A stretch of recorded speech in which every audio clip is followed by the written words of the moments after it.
Good evening, everyone. Thank you for attending this planning board meeting this evening. If you'll take notice, there are emergency exits towards the back of the hallway to your left and behind us here. Yeah. And if you'll stand and join me in the Pledge of Allegiance to the flag of our country. I pledge allegiance to the flag of the United States of America and to the republic for which it stands, one nation, under God, indivisible, with liberty and justice for all.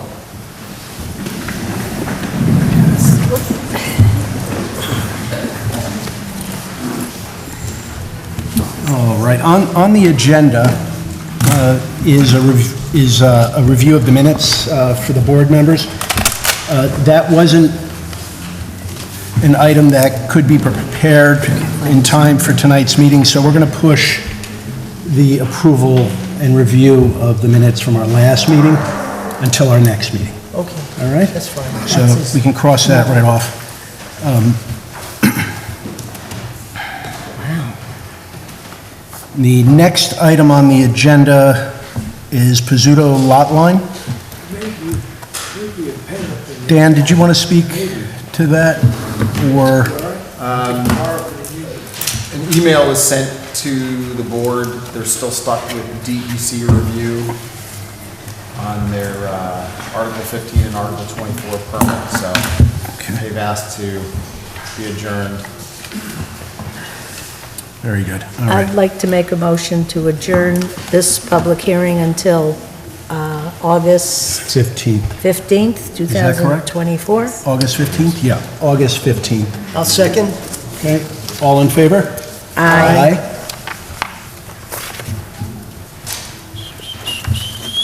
And the next item on the agenda is Chemco Development Corporation.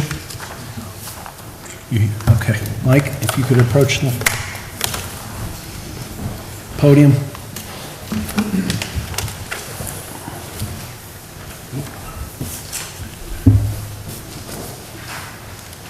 Good evening. So we're back tonight with the Chemco-Semco subdivision. It's one existing parcel, subdividing it into two. The project was not on last month's agenda, but in a review of the video, I understand that the board considered looking at other, as part of this, we had a wetland consultant take a look at the property and make a delineation relative to what he thought the delineation of the wetland was. But again, there's been some back and forth relative to the wetland issue. So as understood, the board has actually looked at hiring their own consultant to effectively verify maybe the results, or just to check on that, which I understand from the owner that he has gotten two. I guess there were two proposals that that were requested from whoever, and I guess he's waiting on a third. As it relates to that particular issue, we're on tonight for discussion of that, I presume. I know that Dan, although 2 months ago there was some time related to the submittal, but I haven't seen a review letter yet. But again, I assume that that's maybe because we're working out the wetland issue first. I guess I'm looking for feedback from the board as to where we stand, to be honest with you. Would you like me to start it off, Dan? So the wetlands and the stream, or the water course, whatever you want to refer to it as, was not, as far as I understand, clearly delineated on the original plans that were submitted. Also, what I understand is that it's going through a septic field that you have delineated on the plans. What we did was make a recommendation to the applicant that they hire a wetland specialist. We then provided an initial quote. He requested more quotes because he found that to be high.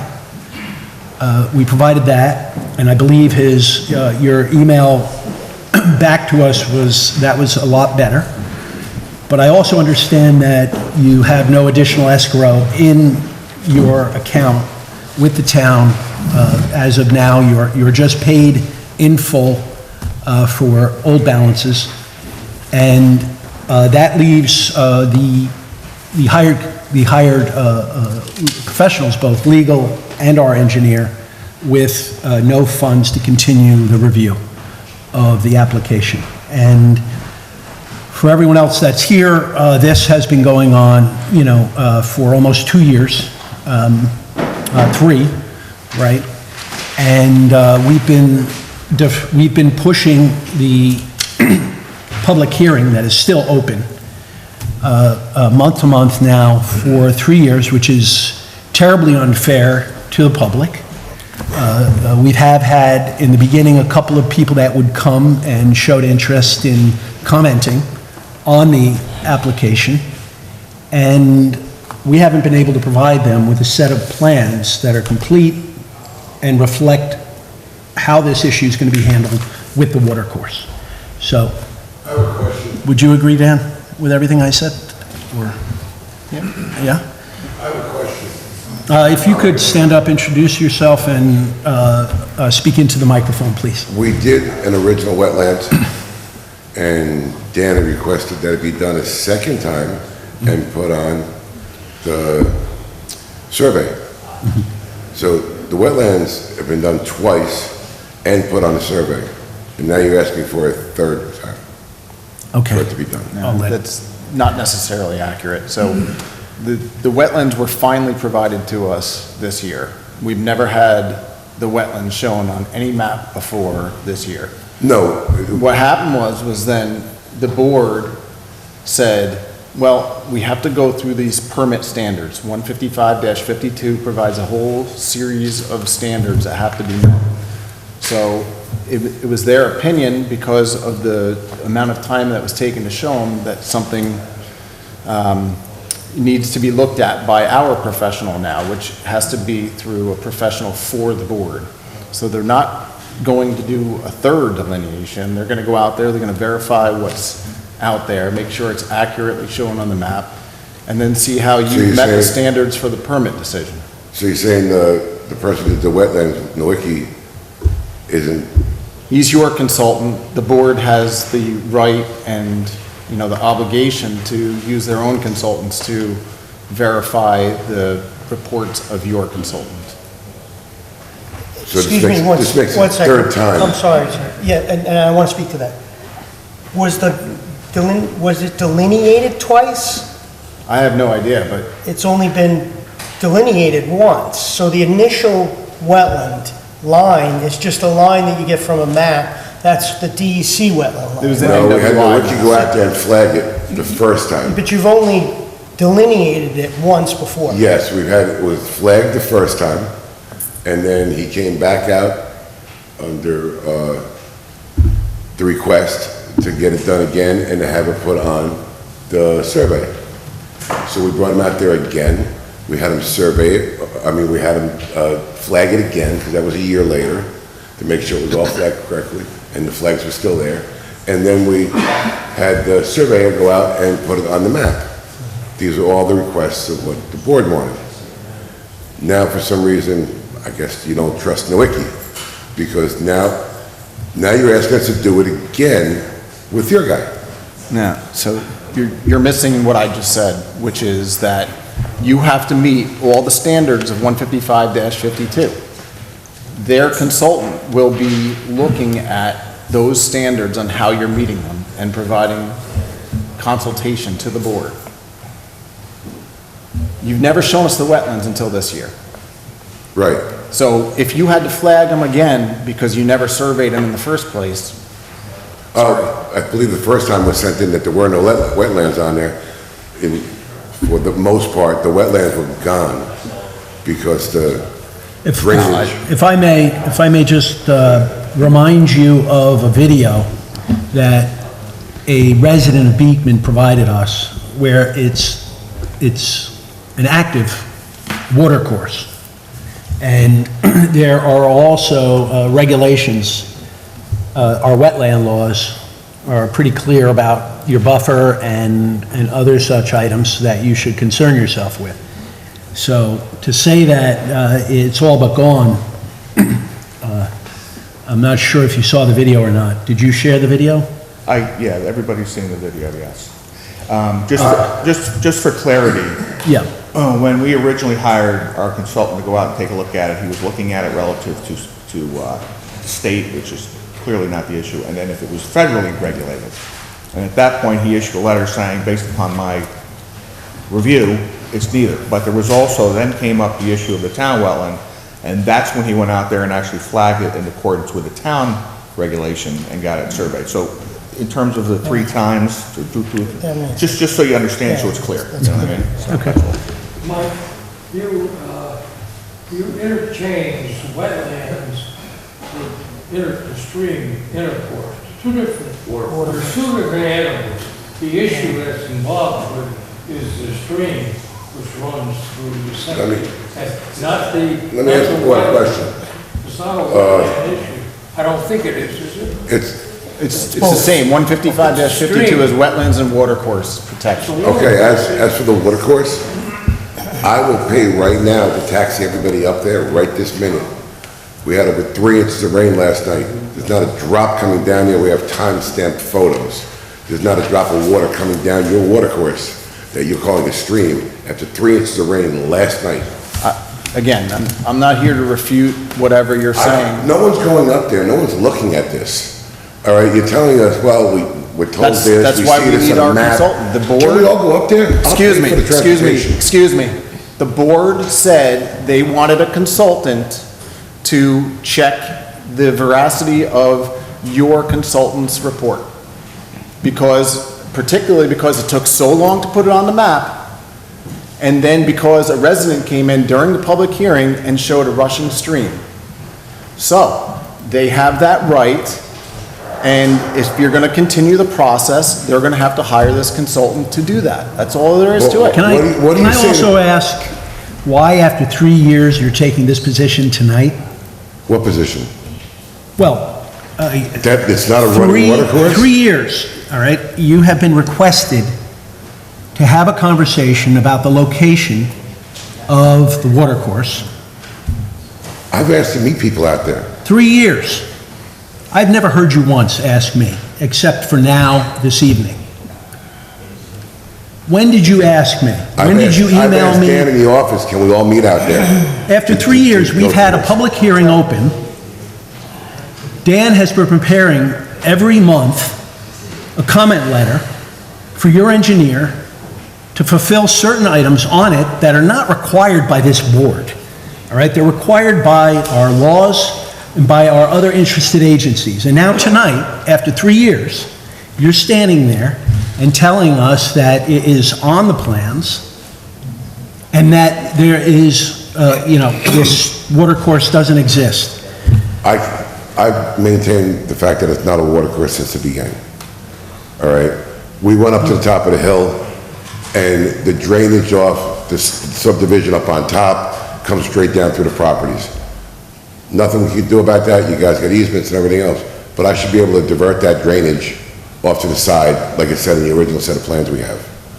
And I have spoke to my engineer, I've spoke to Dan about getting people out there to view the property, to walk the property. We've said we'd cut it down, all right, so people can walk through there safely. We'd have people come in with brush whackers so no one's walking through thickets or anything like that. I've done this.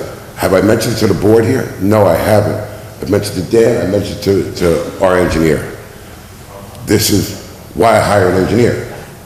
He's supposed to do this for me, all right?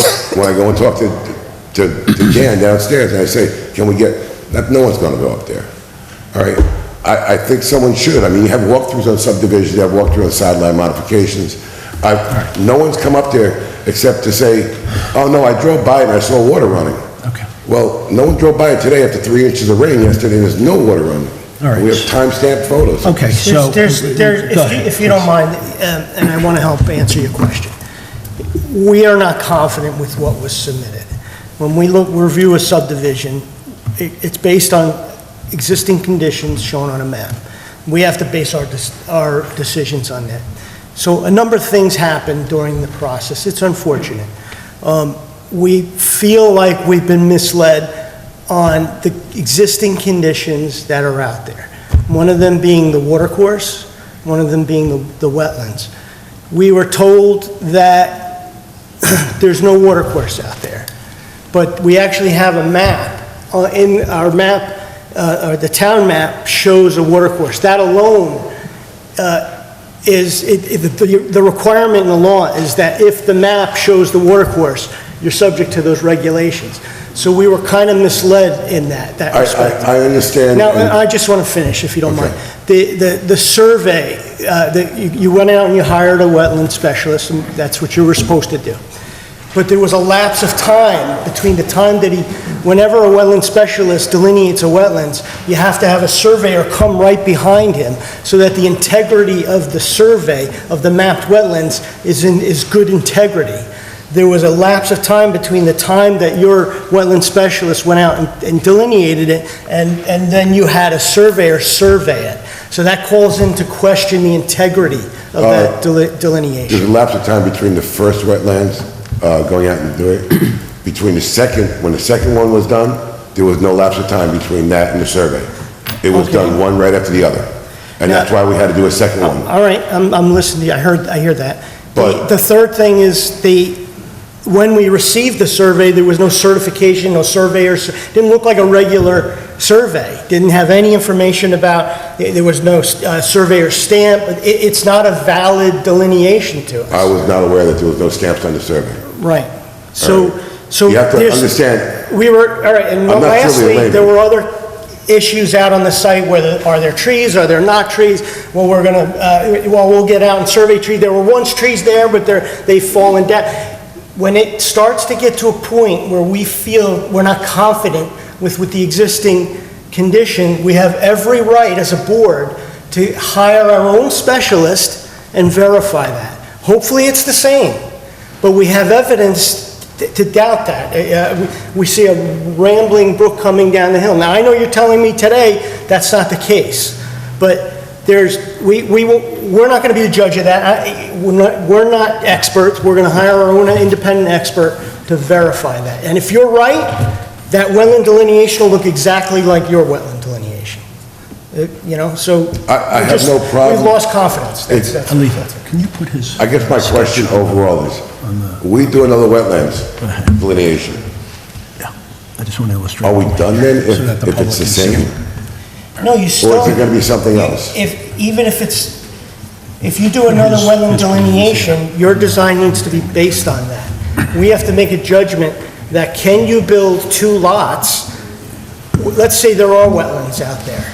You have to be able to assemble these lots in a way that doesn't impact those wetlands. I understand that. Yeah, yeah. I meant if it doesn't fall under the town, if it's small enough that this wetlands, it's not as big as it looks on the GIS map, and it's small, and it's not regulated. I think what you're referring to is state wetlands. Town ordinance, it falls under state, it falls under- Okay, all right. I don't think there's a minimum size to a Quarter acre. wetland, is it? Is on the town ordinance? For town wetland, but this is a town watercourse. It's an Right. intermittent So if stream. there's a water course there, it's still subject to the regulation. So, more than anything else, you're looking for the water course, not or you're looking for both? Yeah, we're looking for all the natural features that are requested by our ordinance. And we want them to be shown accurate so we can make an accurate judgment. Now, on other applications, we get all of this information, we get the trees, we get them shown, we get all the trees shown accurately, we get the steep slope analysis, we get wetlands delineated by a wetland specialist on a line, all done up front in one neat, complete package, and then we can make our decision and we move along at a more efficient I've had rate. the same problem you've had. Yeah. I understand. Yeah, yeah. All right, that I'm not arguing the Yeah. points that, most of the points you're making, I'm not arguing. Yeah. Or I'm not looking to discuss them. Or beat a dead horse.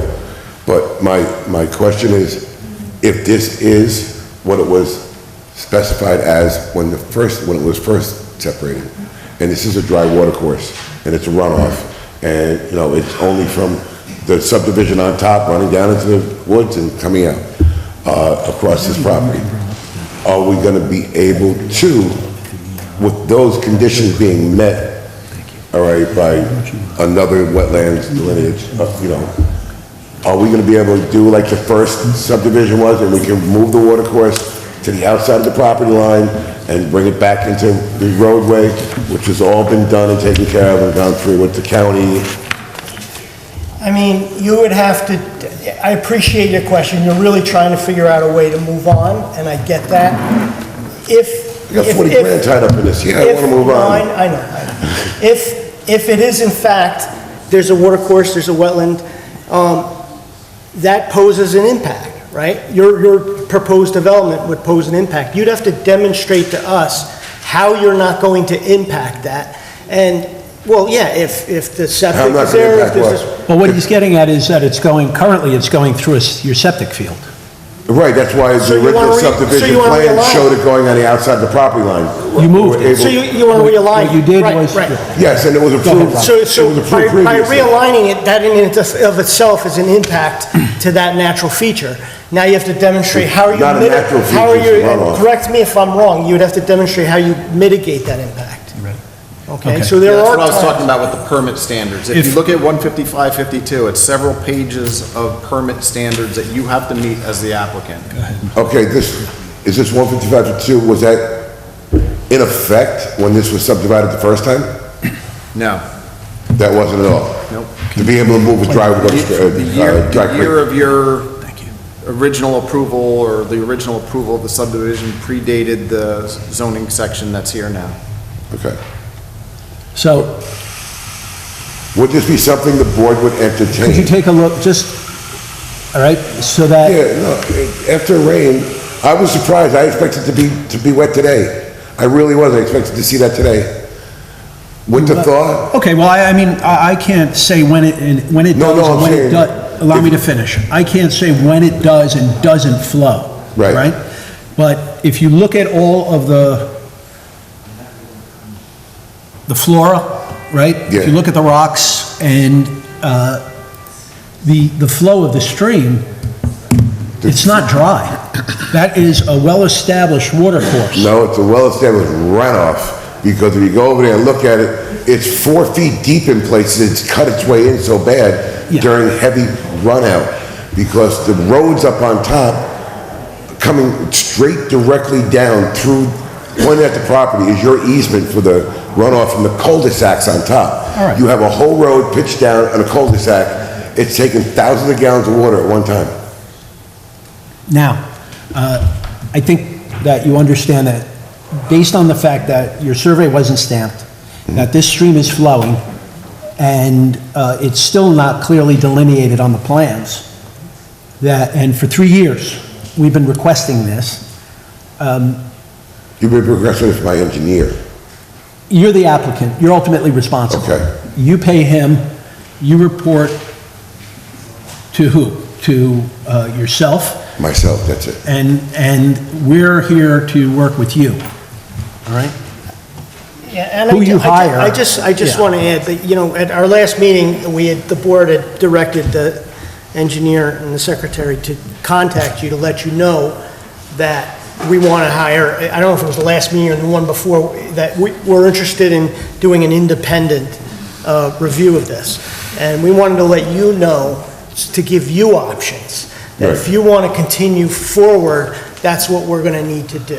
Now, you can go back, you can reconsider the subdivision, I don't, do whatever you want, but we wanted you to have the option before we spent the money. So, I understand that, and originally we were told it was gonna cost X amount of dollars, and then we asked for 3 proposals, because I'm not taking a proposal that's 3 times the price of what we paid originally, and then someone came back right in line with the price I paid originally. But my question being, I'm not asking for a definite, you're gonna let us do what we wanna do, but is it, if the water course gets marked out and the water course gets delineated in a way that it can be moved, is that something the board would do? Because about 4 or 5 meetings ago, you said it is up to your purview whether you do it or What we not. have to do right now is, I think that we've discussed enough. I can't predict the future. I don't know what you are and aren't going to submit to us. We have another public hearing after this, all right, that you may want to sit through, and you'll see what this applicant is going to present to the public, all right? And what they presented to us to make a decision on in terms of approvals, okay? May I add to Yeah. that? May I, hold on one second. Please. It's not up to, it's really up to you. There may be a design solution that allows you to do a 2-unit where you're not disturbing this watercourse and wetland. That's a design solution. You guys have to look at this, your engineer has to look at this and see how he can reconfigure the lot so that it doesn't have the impact on the watercourse or wetland. It's in your hands, okay? Not every lot can be a 100-unit lot. Like, it may have 100 acres, but it doesn't mean you can have 10 units, right? I understand that. So Like I there's said, I'm not a limitations layman. that prevent, you know, Right. so what John is saying is, we can't tell you that we'll definitely allow you to move the watercourse. You have to present to us a plan on how you could refigure the lot that limits the amount of disturbance to that, to not just the watercourse, but the wetlands and the steep slopes and anything else that our ordinance tells us to watch out for. Okay? Anything else? Mr. Chairman, Yeah, if you'll bear with me 1 minute, I'd like yes. to just instruct the board, you might want to just instruct the applicant to look at 75-6 of the code, which has to do with applicants hiring experts, like the one we're hiring. And what has to happen next is, once a consultant is picked, you as the permitting authority have to pass a resolution instructing the applicant to deposit a certain sum of money, whatever that sum may be, from the applicant that is picked, with the town supervisor, and that account has to be established. Once that's done, then you can resume the public hearing. So I would suggest to the board to adjourn this to the September meeting. Okay. First of all, Did you hear all that? did we open the public hearing yet? I think it was adjourned from, no, I don't know. No, that was the We have previous. it. So at this point, we need to open the public hearing, see if there's any comments, and then we can follow up with that vote. Does that sound right, council? Yeah, all right. I'll make a motion to open the public hearing. Second, Okay, all in favor? aye. All right. Rules of the road here are just approach the podium, speak into the mic, say your name and address, and thank you. Who would like to approach? Mr. Crane, thank you.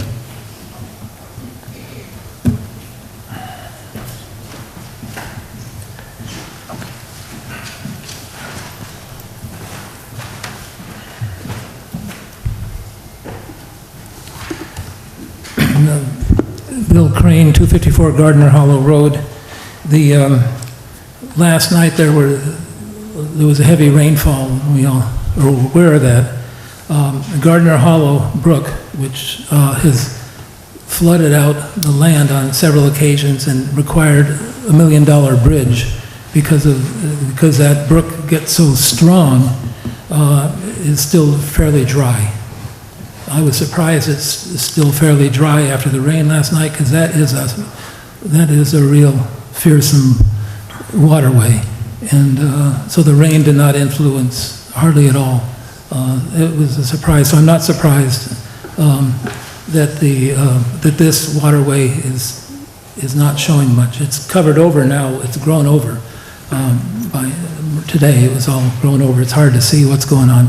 But anyway, the water course that goes down to the road goes down to the road, and there is a groove that goes along it goes down to Pleasant Ridge Road, and the groove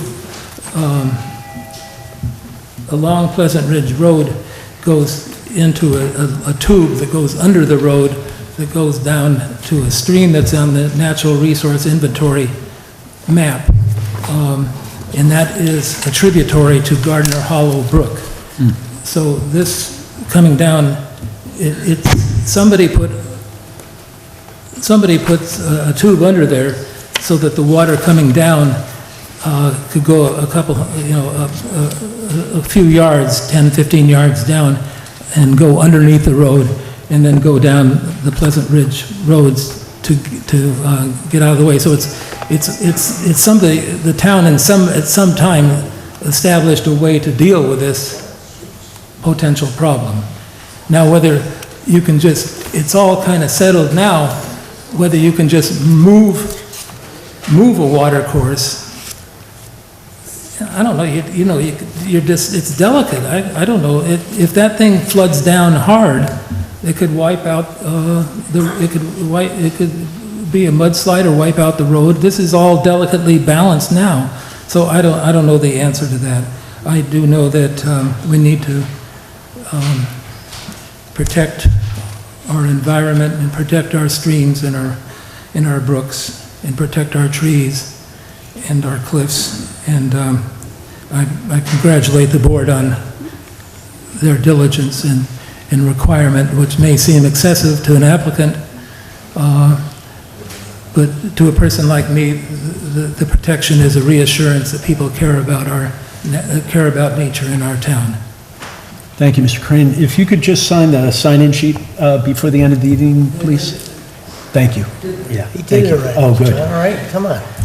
Anybody who wants to approach the podium, if you didn't sign the book, please do. Anyone else like to approach the podium about this application? No? Going once? Twice? 3 times? Okay.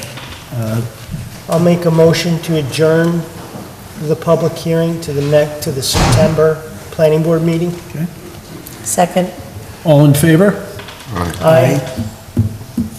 Okay. We're going to keep it open, and we'll keep discussing it. Are we getting a third bidder for the proposal? Well, that was my Well, right, question. I thought, the issue we have right now is, I am concerned about the fact that there isn't any more escrow money in the account for the council or the engineer to review the plans that, haven't changed for quite We some can time. replenish that, that's not a Right? problem. And we're going to adjourn this until September, what's the date? Well, Aletha's looking that up. Okay, and between now and then, the 19th? Okay, so September 19th. You have until September 19th to resolve all of the unanswered comments in the engineer's letter to you. I don't know, we've gotten a recent engineer's review. Well, you're going to need to replenish the escrow account, because the town isn't going to pay for the No, I engineer to understand that. review I your understand that. application. You're going to pay into it so he can review your application. Yes. Okay? All of his comments need to be answered between now and September. How much time does he have? Is it 2 weeks before? 17 days prior. 17 days before the 19th of September, so, all right? September 2nd, assuming that's not Labor Day? I don't know. Is that Labor Day? All right, the beginning of September, you have to have all of the information he needs to review, and then we're going to make a decision Okay. at that meeting. A decision about what? Well, we're going to decide whether or not we can continue to keep the public hearing open, and then we're going to vote on the application, one way or the other. So you want the wetland? 3 years, it's never been done before, okay? And I hope you appreciate the fact that we've kept the application open for 3 years, and the hearing going for that long. Because again, I'll mention, people come. There's no way that, first of all, there's a process. Once a consultant is chosen, this board is going to have to actually adopt a resolution establishing the escrow. Okay. All right, and at which point in time, the expert is going to have to he's going to need time to prepare the report for this board's review. Understood. So we should push this is gonna it even further at this point. Well, I would say 2 months for now, because we have to establish the escrow in the first place. is. I'll give you cash right now. Cash is not a problem. You've seen, I paid all along here.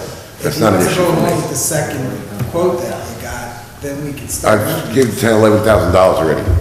So, I mean, another 5,000, you know, Well, it's not in our purview to concern ourselves with the cost of I filing an understand that, but application and completing the project. I don't, What we're interested in is making sure that we're not making decisions that's going to impact the safety, health, or welfare of the community. That's our job here. Granted, And to I make sure you're following all the laws that have been created in our town and beyond.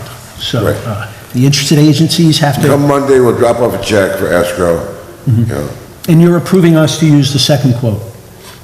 to use the what? Did I hear you say that? No, I said I want to know if there was going to be a third quote. Oh, I mean, the town wouldn't do anything without three bidders. I mean, or three quotes. So I feel I should get at least the same. Are you doing that, Dan? Are you getting solicited? I forwarded, and then I reached out to a third, and they haven't called me back yet. So I don't even have an email address for them, because I don't know who they are, but they're a relatively local firm. So I know that rule that you're talking about, where the town is required to get Yeah, three three prices. bids. Because I work for a municipality myself. We solicit three prices. If some are unresponsive, that still counts as trying to get one. So we'll do our best that maybe we can find another one and just try one more time. Yeah, theoretically, we could still have a resolution in the August meeting to approve that wetland person. Yeah. It's just not a public hearing, that's all. Okay. So. I think if you want to. Listen, the second price seemed fair to me. It's about the same price I paid for my first two, each, so. All right. I All mean, right, the fact that you want to, you're expressing interest in replenishing the escrow means you want to move forward.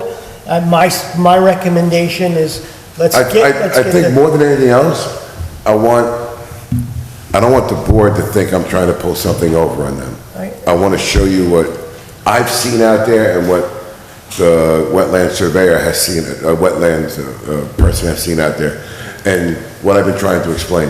And since no one's going out there, you know what, I'll pay and get it put on paper for you, and you can look at it again. Right. But But the now important I thing- don't even care about the goddamn property. the Now important, it's principle for me. the important thing for us is that it's an independent review, so that when he goes out I there. understand that. Make sure, we can't have your first wetland guy, because he'll be Right. compelled to talk to. I you know, get it. And so we'll need that to be an independent review. And I think if we can get an accurate assessment, then we could move forward. We'll have the correct information on a map, and then we can move forward with the project. Okay. so, And we'll meet everything that, and we're waiting until the third bid comes in, right? To be clear? Because you just if said it's not that. in next week, I'll go ahead with the second one, Okay, all right, okay? okay. So this way, we don't delay it, we make our deadlines. Got that. Yeah. Okay, thank you. All right, thank you. All right, anything more? I'll just make one suggestion. Please look at 155-52. There's a whole slew of information in there that has to be provided, and that's what they're gonna base their decision on. And they're gonna get a consultant that's gonna go through that same thing and say, they did this, they didn't do this, whatever it is.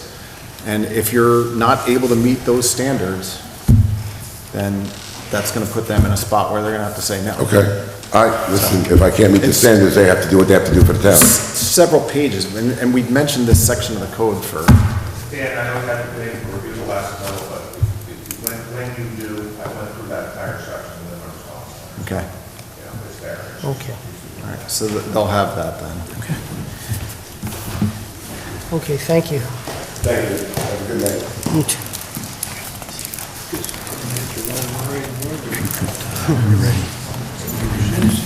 To the 19th. You want to finish writing? No? Okay. If you could just bring up DCC's now, their presentation. Start off with the elevations, if you could. And we'll move to the plan.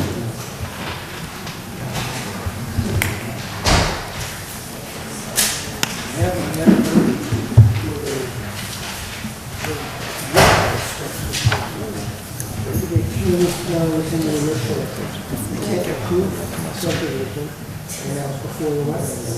What's next? Say again? What's next? We're gonna do DCC. Just give me 1 minute. Here. Sala, All right. right? Yeah, this is a little Sala? tricky. As opposed to the last one. Yeah, even more so. Just wait a minute. All right, here it is. I think it's gonna be short. Okay.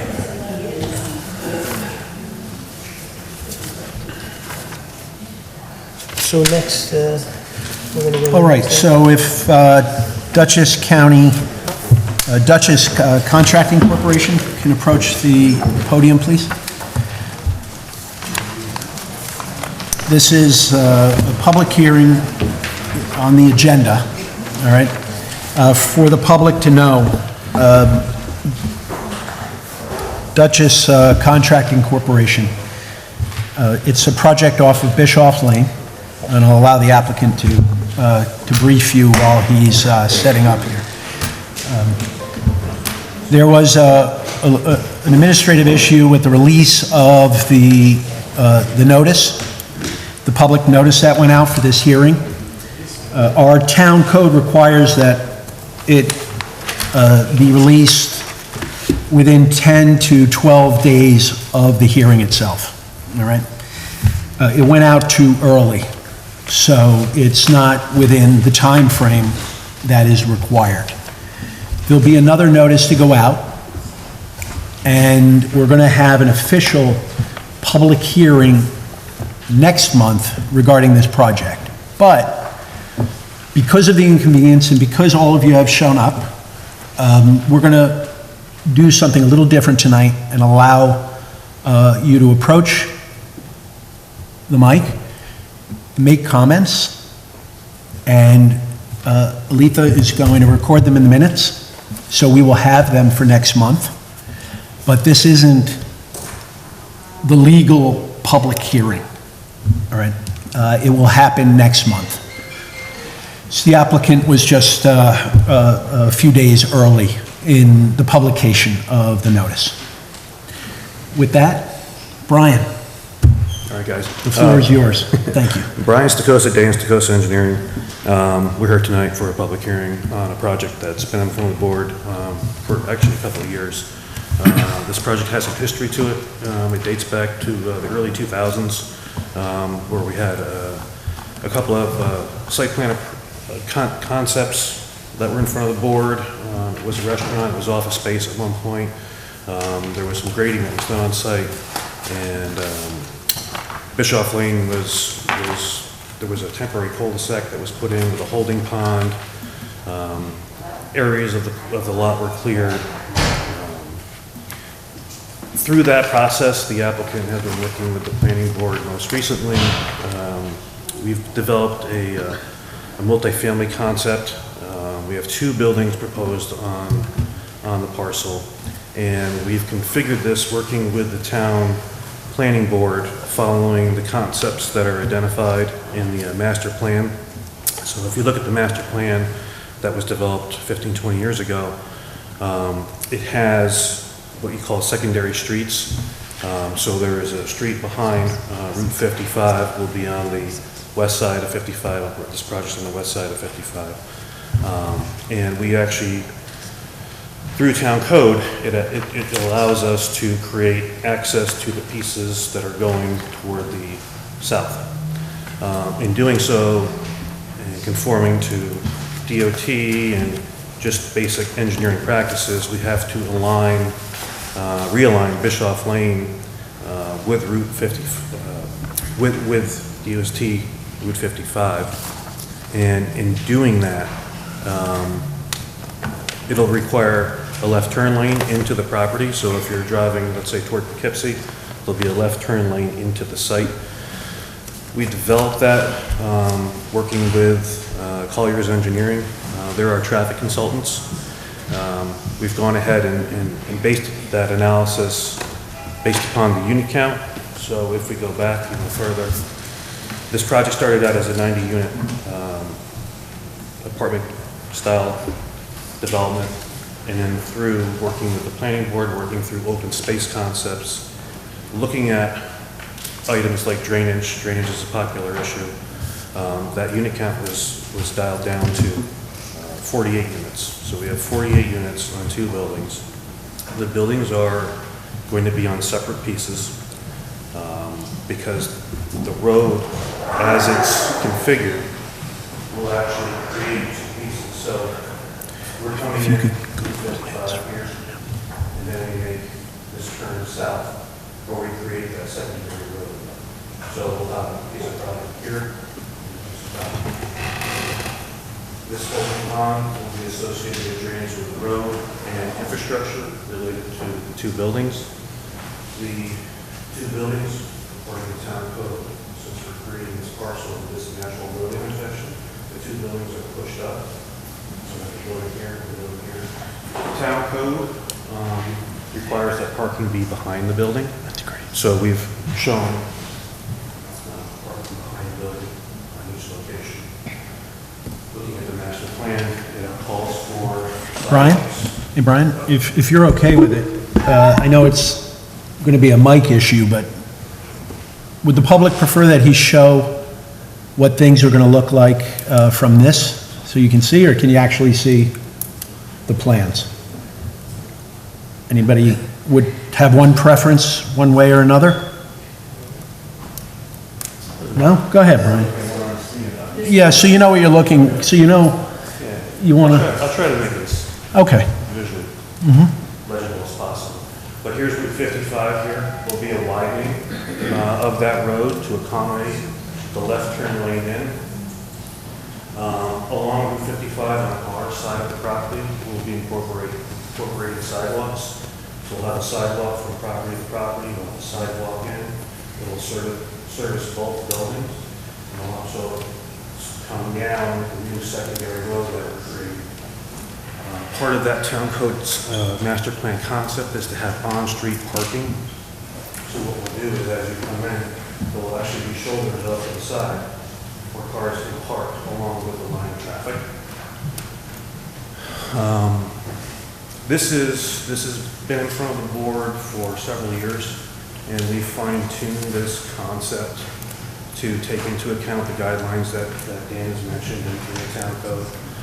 We've gone through and we've done a preliminary drainage report. That drainage report is based upon DEC guidelines. DEC has a pretty heavy stormwater manual that takes into account water quality and quantity. And we've gone through that analysis. We've done some on-site soil testing, and we've actually designed this project to incorporate those principles. So we'll have some, they call it green infrastructure techniques. We'll have areas around each building that will support water quality treatment, and then ultimately we're going to end up into that lower holding pond, which exists right now. We're just going to be expanding it. And again, we're following the guidelines in that DEC manual. Looking at landscaping, we've come up with a preliminary landscaping plan that again follows town master plan, which includes street trees, plantings around the buildings, and along our residential neighbors to try to create a visual buffer to those elements. This project will rely on water and sewer from Dalton Farms, and Dalton Farms is obviously a hot button issue. And part of Brian, all right, just for clarification, not Dalton Farms, Dutchess County Water and Waste. And if you could, unless you'd like me to, give them a little background about water allocations and, thank you. Oh, you want me to? Okay, so Dutchess County Water and Waste is a quasi-public-private entity. They run many different water and waste systems throughout Dutchess County. They have nothing to do with Dalton Farms. They also have nothing to do with this town or the decisions that we make, with the exception of the fact that allocations are determined by them. So part of the reason why the project was stalled is because there were some concerns about how much was allocated for this project. All right. With that in mind, you know, the more the merrier. So I live in Dalton Farms. And anybody who does live in Dalton Farms knows that the bills have gone up, all right? The more users of our system, the cost will come down, all right? It was originally built years ago, decades ago. It's antiquated now. Our bond is up because the developers sold it to Dutchess County Water and Waste. As of this year, the loan is paid for that purchase, and it needs to be upgraded. When and how that's going to happen, I don't know. The information I'm giving you, I personally acquired when I attended a public hearing on Zoom about a year and a half, 2 years ago, that Dutchess County Water and Waste had circulated a notice for, and many of you may or may not have attended. We have Elena Estates off Beekman Poquik Road. They're hopefully going to be breaking ground, and they'll be utilizing the same system. Mr. Sala or Dutchess County Contracting will also be using the same system. All right? What that does is that provides more money to keep the system running, and it'll also bring down our cost as existing users. I just wanted to give you a little background. Having said that, you're gonna have to make sure you put a record, explain that any indirect financial benefit that you may have is not going to impair your ability to be fair and impartial to Right, this applicant. of course, thank you, right. So, Chair? well, what he's saying is he wants to make sure that there isn't a conflict of interest between me and the applicant, because there may be a potential, and I say maybe because I have absolutely no authority in making these decisions one way or the other as far as what the cost would be for water in Dalton Farms. But theoretically speaking, if additional users are put on the system, the cost will come down. But that's theoretical. But I have no biased opinions about it one way or the other. All right, I make my decisions based on the fairness of the application and their ability to comply with the laws and rules and regulations. I'm sorry, Mrs. No, I just wanted to just say that I serve on the liaison for the legislature for Dutchess County Water and Wastewater Authority. And I have no information other than last night, actually, a very brief statement was made that they're seriously looking at what needs to be done to your system for upgrading, and it's going to be quite costly. I don't have any numbers or any information other than that, but I know they're looking at it. I'm sure if anybody hears from Dalton, they're aware of that also. So it is in the pipeline. Thank you. Thank you for that. You're welcome. And for those of you that don't know, this is Mrs. Faye Garrido, and she's our county legislator, all right, in our district. So to get back to my original point, the project that was approaching near 100 units several years ago did not have the allocation for that number. They have the allocation for the number of units that they are proposing today. So, Brian, please, thank you. That's a good history. Okay. Put into the record. And just following up on that, so this project, there was a reference to 10,000 gallons allocation for water and sewer on this project. We bring water and sewer down to Route 55 at the applicant's expense. There would be a pump station located down along Route 55. And part of this process is not to gain approval tonight, obviously, but develop the plans to a point where we can introduce it to the public, and then we can start to receive public comment and listen to your concerns, and then how we mitigate your concerns as part of the approval process. So, for example, again, we've done preliminary analysis with DOT. Left turn lane is suggested.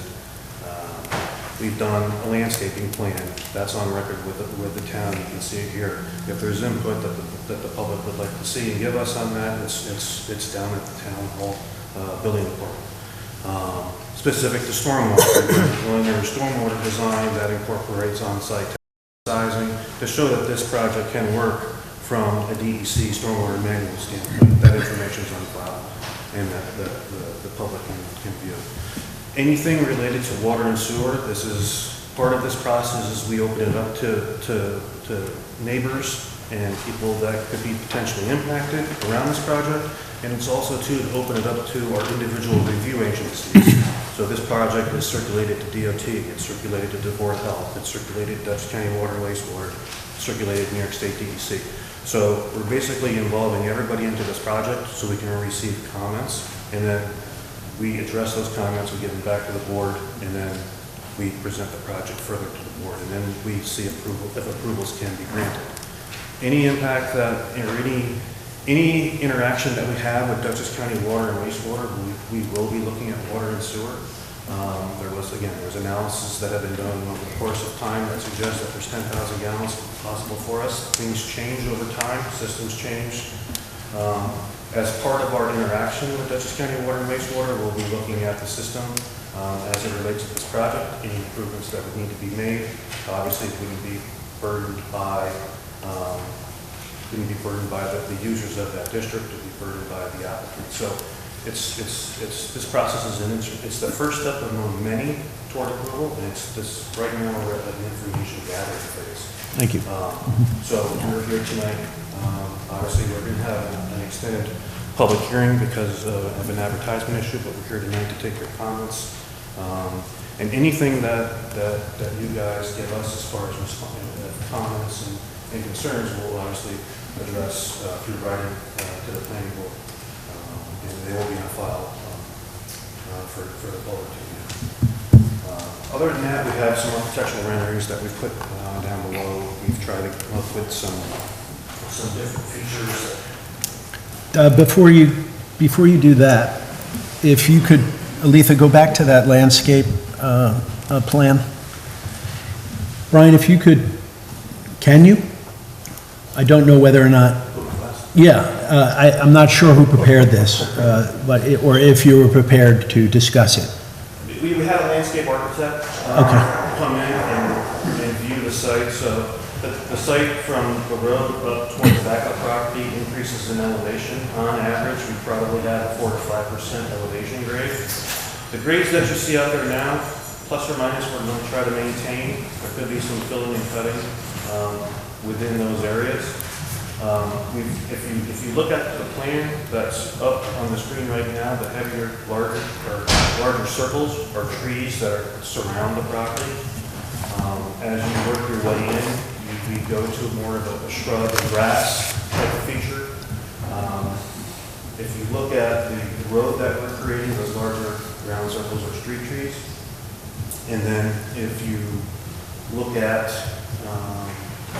the pond area, we have some pond plantings around the top of the berm to try to shade and give visual relief as you come up and down Route 55. We have various selections of trees and flowers and grasses that you're able to see in that plan. Again, we work with the landscape architect to incorporate what the town master plan speaks to as far as spacing and diversity of plants and robustness that the board is looking for. This is not set in stone. This is a preliminary concept that the board indicated that they liked, and it's obviously open to tweaking and modifying as we go through the approval process. That's it for my landscape. Great, okay. If you could move to the elevation, thank you. Yeah, this elevation here we have, we tried to break up the building with different architectural features, right? So we went with, obviously, a stone feature, we've gone with metal roofing, with shingles. We've tried to break it up with some timber accents, and some elements that pop on the plan to kind of break up the visual presence of this building. Though it would be relief to between, these are potential elements here, so this area here will be pushed out, whereas this section will be pushed back a couple of feet, so we didn't want it to have a linear straight building, but actually have some relief in the middle of the two end sections. The buildings will match each other, so this is what you're going to be looking at as you go from 55, and then as you make the turn coming into the secondary road.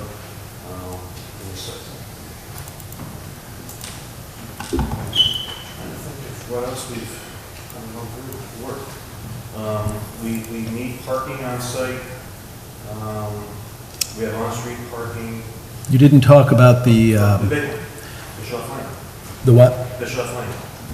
Bischoff Lane. and the You are- neighbors. Right, what I was going to suggest is that you talk about the open space, the rec Right. area, and those two, There's a lot of open space here. yeah. So, part of the overall concept, and that speaks to the master plan and town center planning is working with the board and spacing these buildings apart is to have a common area in the center of the parcel that the users can use. So we have a sport court area, we have a playground area, we have parking that supports that through our new town road that we're putting in. Beyond that, we'll have a grass feature here. There'll be some stormwater management, there'll be low growth plants, grasses that will facilitate water treatment. We incorporate EV chargers on this site plan, against closer toward the building. We also have long-term and short-term bike storage for residents that choose to use those facilities. And these are concepts that were developed with Dutchess County Planning as they've reviewed our applications, and we've been trying to modernize the site plan process by incorporating those elements.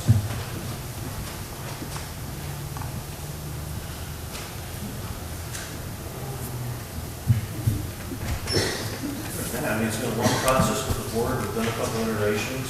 Okay. And I think we were all at the point where we wanted to hear from the local residents of how this project is viewed. I think one of the biggest things is the repositioning of Bischoff Lane. There is an existing private drive that goes through these two pieces of property. And again, just following the town master plan of aligning the roads at 90 degrees, that Bischoff Lane was required to come in at a 90 on Route 55. And through that process, our legal team's been working with the town attorney to ensure that, from a legal standpoint, that this action can be created. And we're actually going to be aligning the road in such a manner that if we have our town road here, here's Bischoff Lane that comes in, and then comes into our property, and currently comes across with this. So what we were thinking was align this in here and then have access to Bischoff Lane, so there'd be minimal interruption and disturbance to this existing road system that is on private property.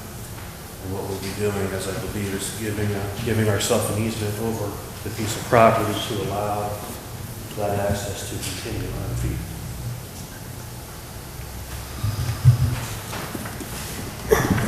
Okay. All right, so if you think of anything else, you can always come back to the mic after we open the public hearing. Yeah, we're here to take comments and listen to what the public has to say. Dan, anything from you before we move forward? All right, just because of the irregularity of the publication, okay, council has asked me to inform you that,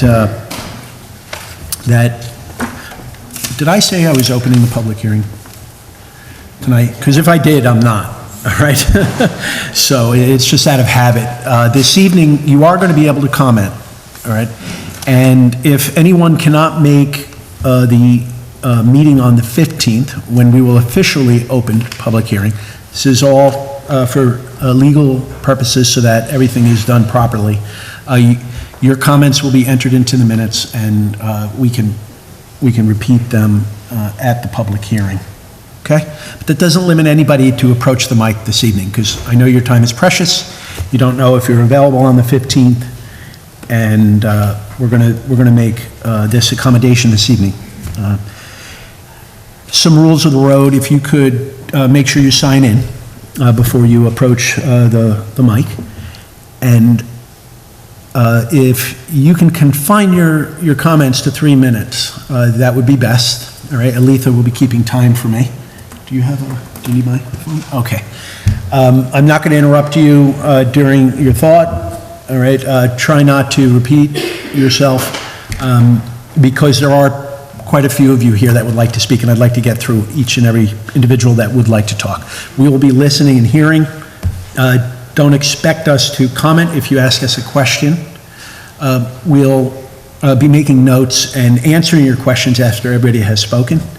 We want to keep this as democratic as possible so that everybody has an opportunity to talk.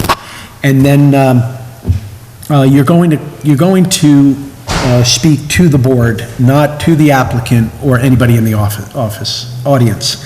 We're going to be here to hear you speak to us.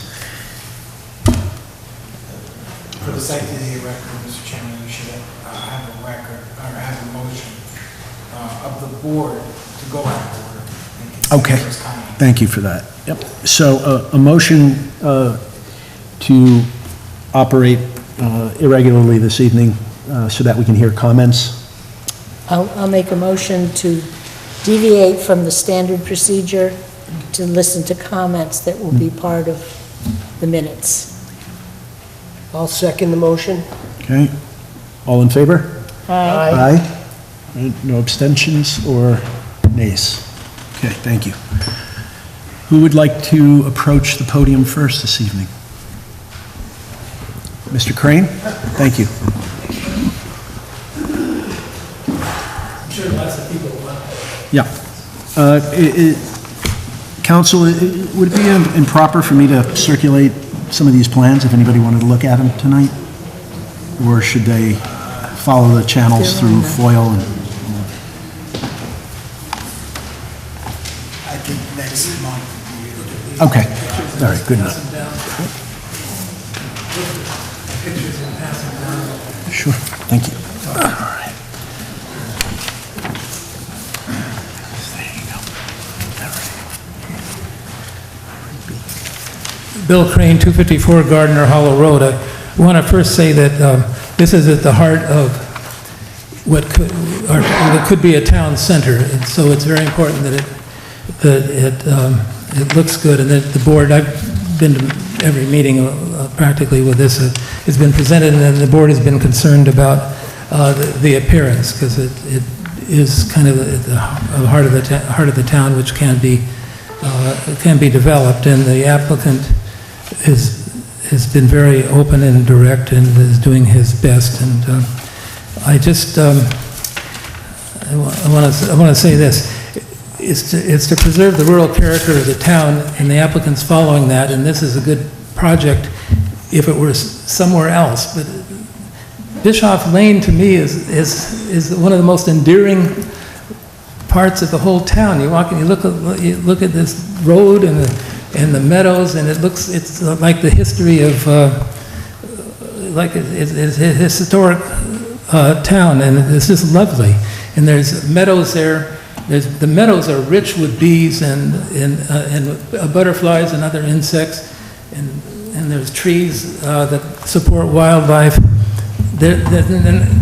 I wish that the plan can try to work with what's there now rather than bringing in new plantings and new decorations and buffers and parking lots and pickleball courts and playgrounds, and kind of work with what we've got here. It's beautiful. And can they save some trees that go up on top? Can they? That's the gist of what I want to say. Is that can they preserve things? It's just a rarely and a beautiful setting. And can they do this? I'm sure, as I say, it will look good. It would look good anywhere else, but this lane to me should be preserved as it is. It's just a beautiful site. Thank you. Thank you, Mr. Grant.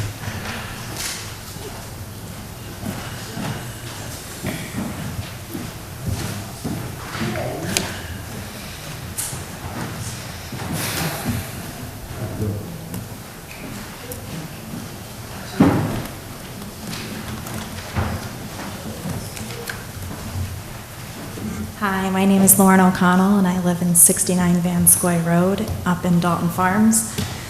So I appreciate your comments and welcoming our comments and concerns, and that you've adapted this. Some of the things that you spoke about were my concerns about traffic, and it seems like there's going to be a left-hand turn lane, so that kind of addresses that. I'm still concerned about the water, which I know is not necessarily underneath your purview, but I did want to put my statements on the record.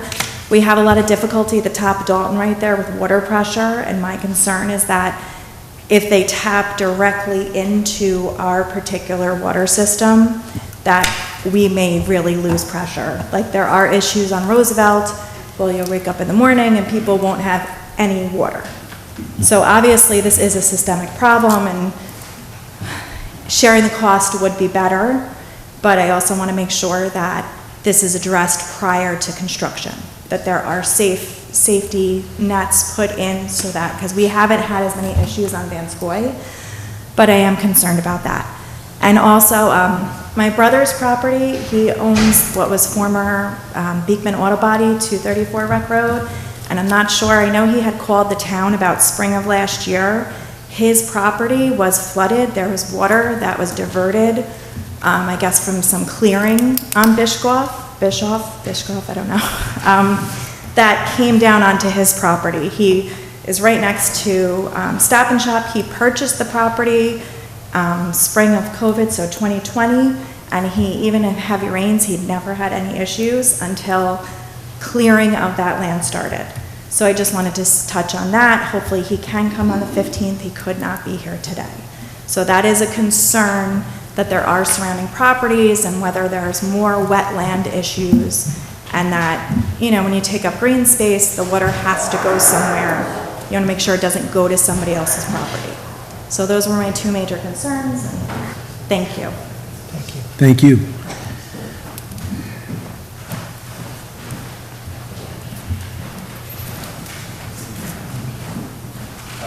Heating, Biscoff Lane. I want to know how they're going to affect the road. Are they going to affect the houses that on that road? Or are they going to have traffic go through the road? Or what are they doing with it? I want to know how is they going to change it. Are they going to block everything off on the bottom? Or is it going to come up and affect the three houses that are there? There's no traffic going to go through there? No? Okay, so what we'll do is, I'm writing your comment down, and I'm going to have the engineer, after everyone has spoken, we'll address that directly. Yeah, because that's... He mentioned it a little bit before, you know, that's a long conversation that I'd like the engineer to. Yeah, because... It's going to be a mixture of a public road that the town will take over. We don't want them going to our property. We got the cars parked there. We don't want anything, people coming on our property and all that stuff. Understood. Mr. We don't want that. Heating. Mr. Heating. Heating, thank you, sir. Yep.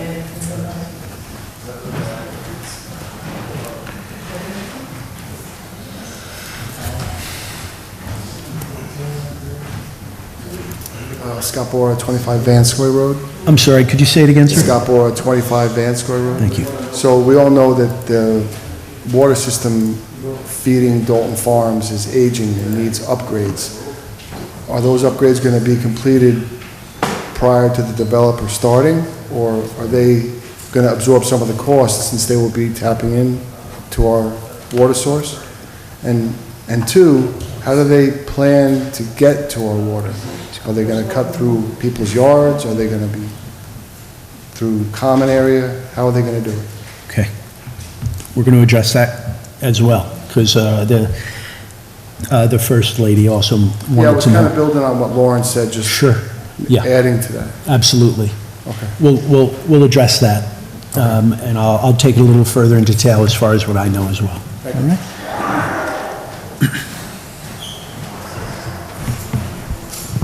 Manny Bogatis, Route 2470, Route 55. I own 2 pieces of property that border that holding pond. Okay. And ever since that holding pond's been in, it affected my mother's septic. And If I just may say something, so you don't misunderstand, none of this has been done yet. So everything you're seeing... no, I understand that. Oh, understood. Oh, good. No, I'm just telling you my thoughts and what's going on and what's happened over the years. Yes, sir. This, I believe, is the first certified letter that I've gotten, so I don't know in the past how many other meetings there has been. So one thing was, back when they did the holding pond, they had the outlet at the bottom, and the water flooded out, goes down behind my mother's house, and I have the land behind my mother, and the front piece. They moved it up, because we complained about it, and I thought as though it should have been rerouted to go into the culvert at the end of the road, Bischoff, across the street where all the water used to run. My concern now is, even when it does rain a lot, and the culverts that are there now are higher than the grade that's there, and we still get water flowing out of that culvert, or that holding pond, that comes down, and basically, we've had to have people come before and blow out all the septic lines, because the backyard is always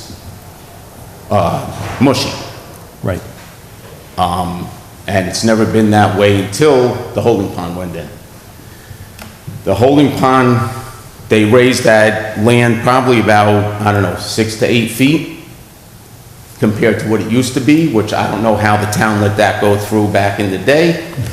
There used to be a pond behind the old house when you went up Bischoff Lane, because I grew up there, and they covered that right in, which I don't know if that was, you know, wetlands or whatever. I don't know how that was filled in. I used to catch turtles and frogs there. And then the other piece of land on the other side of, if you're going up Bischoff to the left, I have a friend that lives right on the other side, that lives right next to there, and the way they did everything, and they raised all the culverts that they put in, now kind of floods out his one section all the time too. So now, once they pave everything, is all that water, more water gonna run into those culverts, gonna go into that holding pond, and even more come out.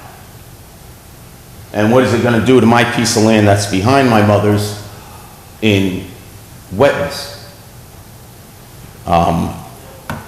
I don't know what else to Okay. put in or ask. But No, you've said enough, and you have a common concern. I've had others approach me. And then, what the other lady was saying about the old Beekman auto body, so that water goes down behind us and must go down to there, because that's a common route, I guess. Right. So, So to answer one of the questions that you asked, because I'm sure everyone is also interested, this application has not gotten to this point in the past. There's different stages, and the board has not permitted the applicant to open a public hearing because we didn't feel that it was complete enough to present. And it didn't, in the past, meet all of the concerns that the town engineer had, as well as the board. And there's a lot of other interested agencies that have been circulated regarding this. This is a stormwater prevention plan, all right? That the applicant had to prepare, and it had to be approved. So what I'm going to do is allow the engineer, Brian, to talk about stormwater prevention after we've listened to some other concerned folks here. Yep. All right? Thank you. Thank you.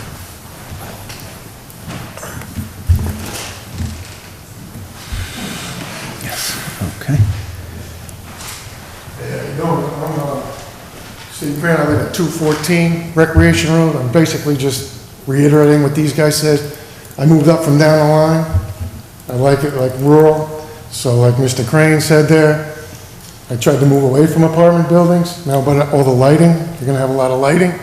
And I also have that water problem like Beekman Auto. Okay. Comes down into the ShopRite parking lot, goes into, it floods my barn. Yeah. And we get heavy rain, my horses have to move. So I'm just, Understood. that's it. Thank you for your comment.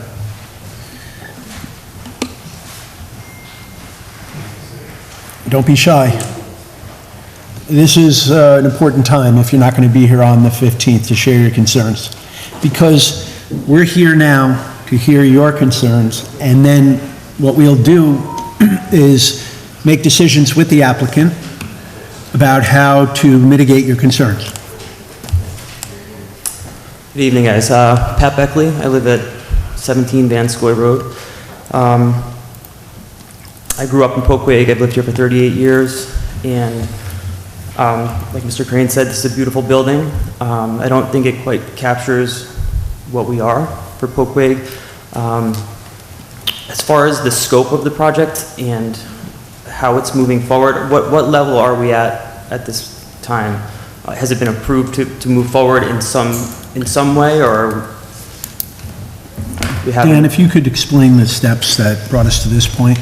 Yeah, I mean, the applicant obviously has been working with the town for quite a long time, and they've provided substantial information to us to a point where our code, it meets the code requirements to allow for the public hearing phase of the project. So we're at a public hearing phase of the project.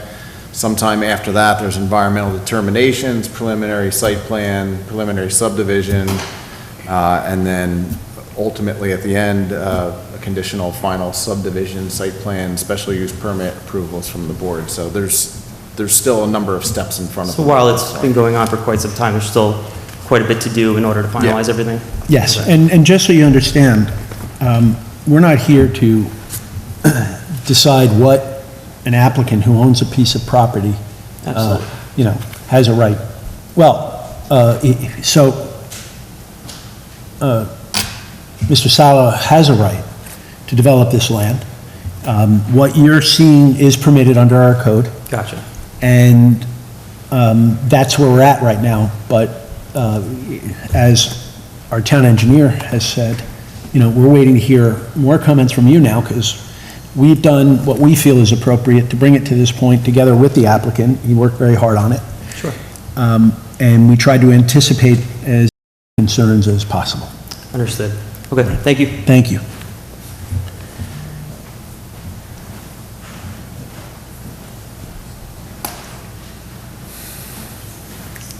Anyone else like to?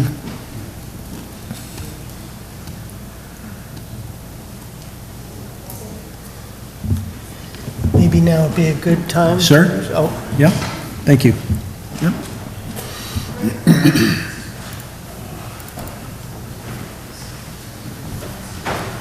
My name is, my name is Chris Reinhardt, I live back there. I have a question for you. On this back here, are you gonna leave the existing trees? And back in here, Sir. that spot, Excuse me, sir? I'm sorry. First, I didn't hear your name. And Reinhardt, one more time? Reinhardt, Reinhardt, and you live off Bischoff? yep. You do? And if you could just talk to the board, it's to maintain some sort of control and semblance. There's gotta be a wet spot back there, because every time it rains, the water runs down our road, and I have to go out and regrade it. Okay. I don't, What do you have to regrade, sir? The Bischoff Lane? yes, Okay, thank you. yep. Appreciate it.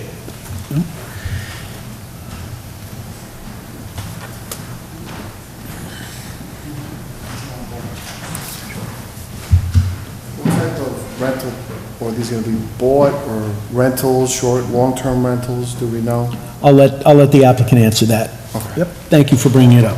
Yeah. What was your name again, sir? Okay.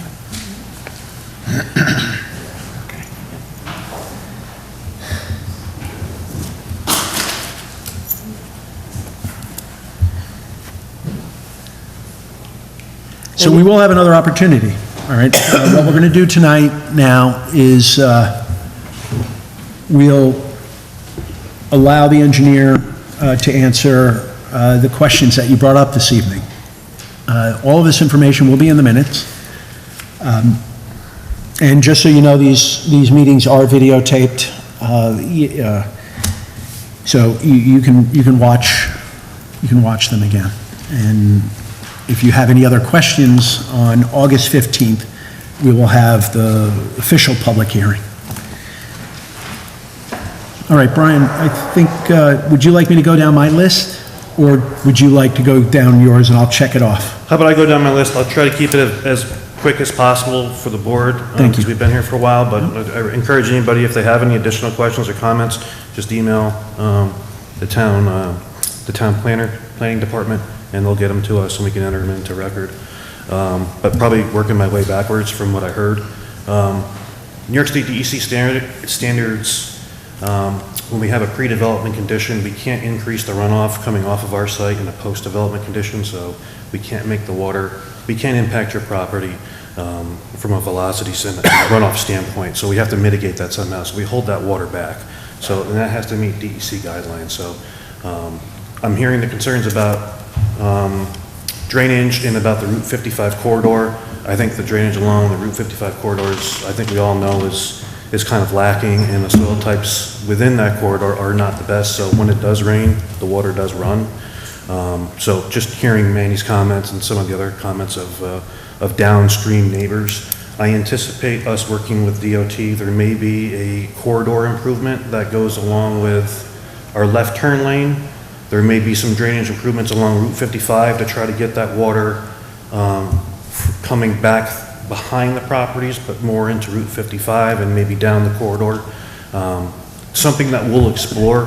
It'll be part of our DOT application permit. It'll be analyzed by DOT and the town engineer, but I have a feeling that we're looking at some kind of help in conveyance of those runoff issues. I know all the storms we've been having lately, the frequency and the intensity of these storms has been, So been Brian, kind of intense. if I may, one of the board members just asked me to have you explain how you're going to control the water that lands on Mr. Salas' property. You spoke about how maybe the county or the state is going to deal with water on 55. We don't have any control over that, any of us here, really. So if you could talk about how you're getting the water into the rain garden or that retention pond, and the steps you've taken regarding density and pervious versus impervious surfaces and things like that? Right, so DEC, to keep it simple, DEC has guidelines that we have to treat the water that comes off any impervious surface that we create. So there's methods we do that by grass filtering, disconnected roof runoff. There's things to try to get the water into the ground from a treatment standpoint. And then when we have these larger design storms, we pick that up via culverts and we convey that to a stormwater pond that is sized appropriately.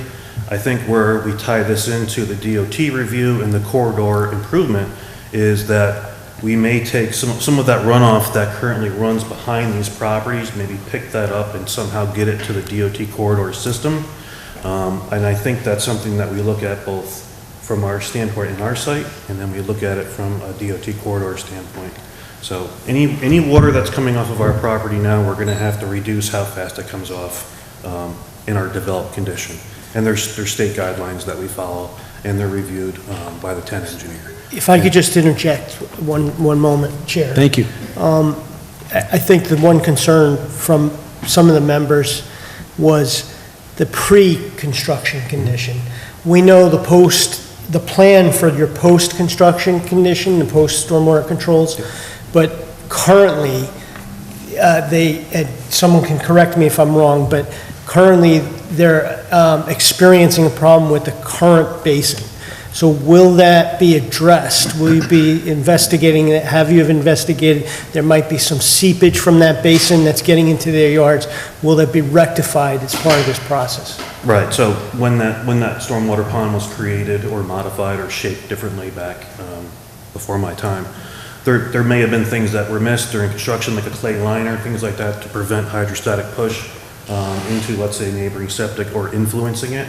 So as part of our design and our interaction with Manny and some of the other homeowners down the line, that we'll take a look and see if there is a pre-existing condition that we can improve, which I think we are as part of this development, to relieve some of the impacts in those properties, septic, runoff to neighboring houses, things like that. So agreed, the pre-existing condition isn't so much pre, it's kind of a modified pre, because it's changed in the last 25 years from what it used to be, so we'll take that into account and we'll look at it.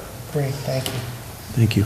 As far as steps where we are in the process, we're probably 2 of 10, so we're very early on. No approvals are being sought right now or being granted. We're just gathering information and addressing concerns. As far as water, again, we understand that we have to work with Dutchess County Water and Wastewater, and part of what we do and how we tie in, they look at what our demand is, and then we look at the system. Believe it or not, these systems are modeled in a program, and they do have peak hours, pressures, and they see how our project would impact your pressures, your systems, and your source capacity. So I think there's an overall improvement that's being looked at, and we're part of that improvement that we'd like to be associated with. So in projects that I've done in the past, when we look at that analysis, that will be reviewed by Dutchess County Department of Dutchess County Water and Wastewater. Sometimes there's an improvement that we have to make that we'll pay for, or sometimes the improvement will be put into a fund. So let's say, for example, if we're talking about a well situation where our capacity is X, well, right now that well is okay for our improvement, but if somebody else comes in down the line, they may ask us to say, hey, give us a chunk of money, we're gonna put it into a fund, and when the next project comes in, we're gonna develop the well. So there's different avenues to ensure that we're not impacting the system, but what has to happen is they have to look at our project, we look at an analysis, and we look at pressures to make sure we don't impact anybody. And the same goes for sewer too. It's the same analysis, it's the same concept. So at the end of the day, our project will either fund something or will make an improvement to join into that system. Can you answer 2 questions that were asked by different residents? The order of improvements versus construction. I know that's going to be a tough one for you, but their concern is the improvements that Dutchess County Water and Waste is going to make to the system, which isn't directly related to your system. It's something that needs to be done because it's antiquated. But about improvements to pumps and other things that fall under your purview, could you talk about the order? Right, so I think with this development, it'll be phased. So like we did with Elena Estates, we were allowed to do X amount, and then we were allowed to do Y. You're allowed to tie in for a certain amount of units, and then you're allowed to move into a second phase, and they would both be funded however the analysis is looked at. So if we're allowed to put in, let's say, half the units now, and then we have to make a $500,000 improvement to somewhere in the system, then that improvement has to be made before we can proceed into the construction of phase 2. So there is a series of checks and balances. We can only go so far as the analysis takes us. Thank you. And I'll have more of that probably as we go through the process, but I don't have an answer to what and when and how much right now. Thank you. All right, so Mr. Heating, I believe, forgive me if I'm mispronouncing your name, Mr. Heating, asked a question, Brian, about the road. And if you could speak about where the town road starts and stops. Do you want to go to the screen? I mean, we can go to the, I mean, if you look at, I mean, right now, I don't think we're. If you can bring up really the taking plans. More trees down on a piece of property, what's cleared has been cleared. Oh, I was speaking about the town road, the entrance. I think that's what your question was, Mr. Heating. I was asking, you look at the work down the road, how is it going to affect Biscoff Lane? Right, And okay. I'm letting cars go through there. Not at all. Correct? So I answered the board. Right now, this is Bischoff Lane, so it basically it's a managed piece, a vacant piece that comes through to the end. So what we're proposing proposing to do is just give you an entrance into the new town road.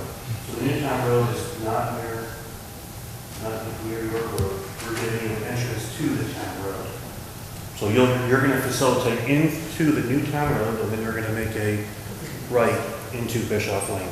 So we won't have cars down Bischoff Lane in front of us existing houses. And Mr. Heating, your Bischoff Road, right, a private road, right, is actually hitting the back right-hand corner of Mr. Sala's property, all right? He's going, and please correct me if I'm wrong, at any point, prepare an easement to himself to allow you to use his property and your existing road. Did I say that right, Brian? Plus or minus, to give you, Okay. to give you more indication of where you're at, I believe there's a temporary cul-de-sac, there's a graded an area, turnaround area here. Basically, you're going to be over top. So your house, I believe, is here. So you go up the hill, this is the hill you're going up toward Hilton. So as you come down, this is Bischoff Lane existing, right? Here's the new road coming in. You're going to be teeing right into, like, that's that pond. So you're going to have your own separate entrance to facilitate those existing ones. And nobody will be able to enter a property, any of the houses. It'll be posted. Did you want to talk about the holding pond at all? The retention pond? I think you covered that, did you? Yeah, I think we covered it. You know, we're taking drainage concerns into account.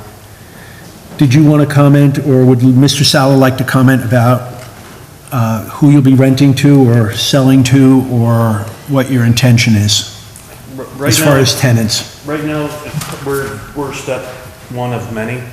So right now, rentals is what we're thinking, probably yearly rentals, if not longer, but that's what we're thinking right now. That could possibly change as we go on, but that's been our initial discussion. There are rooms, just so you know, 36 units in each. I think we're doing a combination of 2 bedrooms and 1 bedrooms. I think we have, yeah, it's a combination of 2s and 1s scattered throughout the floors. The rentals. Okay, thank you, Brian. So, 36 total. yeah, Bedroom. We have 48 units. yes. And we have a combination of 2s and 1s in each building. So- Okay. So, would anybody else like to comment this evening based on what you've heard? Is anybody not satisfied with the answers that you've received today? Sir? Please, if you could, yeah, just approach the mic. We want you to be on camera and for your voice to be heard. Are they gonna reconfigure the pond that's there? Because right now, a holding pond is supposed to hold the water, right? Right now, there's a big culvert at the top and it just dumps it out as soon as it comes in. Right. That's going to be completely redesigned, and the details are in here. Thank you.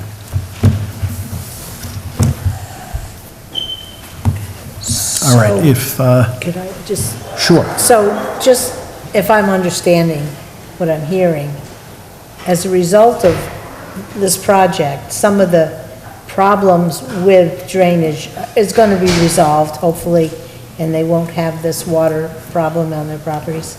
Right, and if you look at, if you look at how this corridor is, it kind of comes from top down, and it's everybody's frustration with this corridor is you have poor soils, and it's a corridor that's desperately seeking water and sewer services to develop it. There's a heavy layer of clay on top of the site, and then there's an even heavier layer of clay that's a couple feet underneath it, and what happens is the water gets through it and it just rides that shelf and it goes down. So anything we do, and again, I think this speaks to our DOT improvement, we're gonna try to develop, I believe, a drainage system along that corridor that will help relieve any water that's coming down that. So if we can pick up the water on our site and get it to go down that corridor, it's gonna dry up those downhill properties over the course of time. Great. Thank you. All right.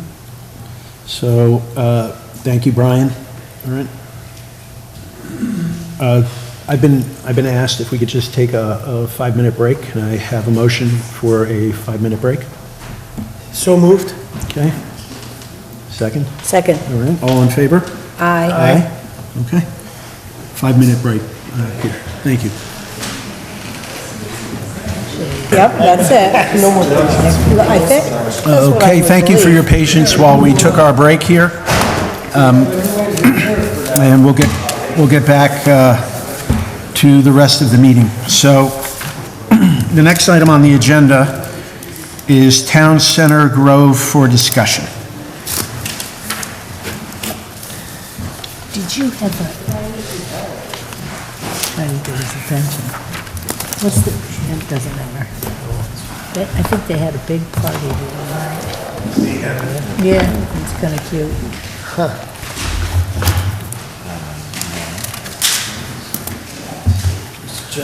Yes, sir.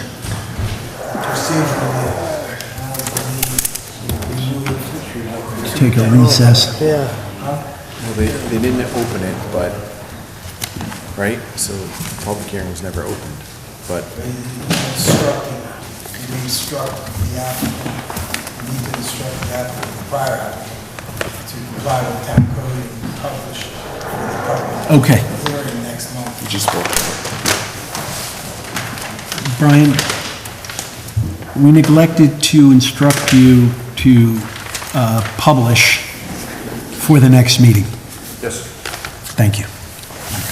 Is that sufficient, Council? That's August 15th, BCC matter. right. The DCC matter. Yes. Thank you. All right. Town Center Grove, the last time we were in front of the board, the board asked for some color renderings and some additional details on the site plan. We provided those, the majority of those updated details. We showed some additional grading. We got rid of, there was a mechanical building because we didn't know if we were doing a garage under, not a garage under, but a basement under or a crawl space. We talked to the applicant and the architect. We're getting rid of that building behind that was going to house our mechanicals for water treatment. So we're doing a crawl space. We'll have access off of the south side via Bilko door down and in. And again, down there we'll have some utilities and things like that to get away from that outbuilding in the back. Provide some additional site notes and some details referring to Dan's comment letter. With this one, we were hoping to, like Dutchess Contracting, get it to a point where the board's comfortable and open it up for any comment with the surrounding neighbors. The one thing I don't think I showed in the plan was a coordination with the site to our north, which was recently constructed. I did get the site plan from the planning board secretary, so that'll be incorporated into our next submission to make sure improvements line up with our site plan. But I think we're pretty close to what I showed here on this plan, but we'll refine that part. Dan, you have any comments or questions? You know, I think the applicant has moved forward very well with this, a number of our comments, so I don't think there's anything too specific I wanted to talk about. I guess the one thing I always have the concern is as we get close to that 1 acre, you know, it changes the whole schematic of the property if we have to go into full SWIP and full stormwater management. So we're gonna keep an eye on that. We're just gonna keep that on the list until we get a little further with the other outside agencies and whatnot.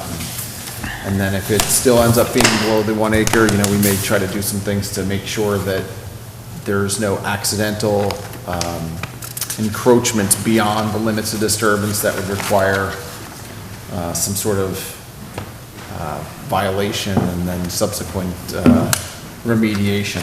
So that's kind of the concern at this point. It's just that, but again, they've done a good job of moving things forward in terms of lighting and landscaping and other things. I did think that the planning board should discuss some of the landscaping at this point, which was comment 19 on our letter. Buffers and screening and the landscaping that's there.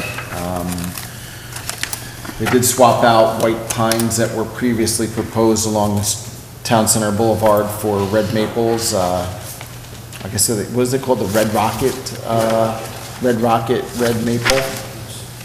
Which I guess grows a little more vertical and less spread? Less spread. Is that what it is? Okay. And then a number of shrubs that they had placed around the building and some other things, so I think the planning board should be commenting on that, whether it's now or soon. And just a couple little things with some drainage and grades and stuff like that. Basically, some spot elevations along the sidewalk to show ADA compliance to the front. Looking to try to, the plan almost looks like it indicates steps there. I think you can make it up with ramps and then maintain ADA compliancy there without having steps. It looked like you could. Yep. I think the elevation at the driveway entrance is what's gonna drive that. So, but it looked like you had enough run of sidewalk to be able to get up there in time to be able to get to the elevation that you have shown as the finished floor elevation for the building. Otherwise, we mentioned in here that the board could consider setting a public hearing on the site plan and special use permit. They've shown a lot of the things that are required for, preliminary review, so they're in a good position.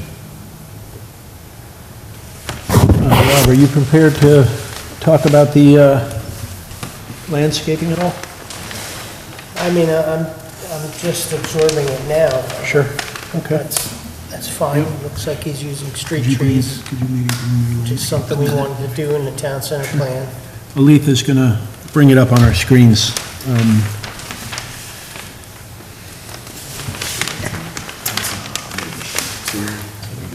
see.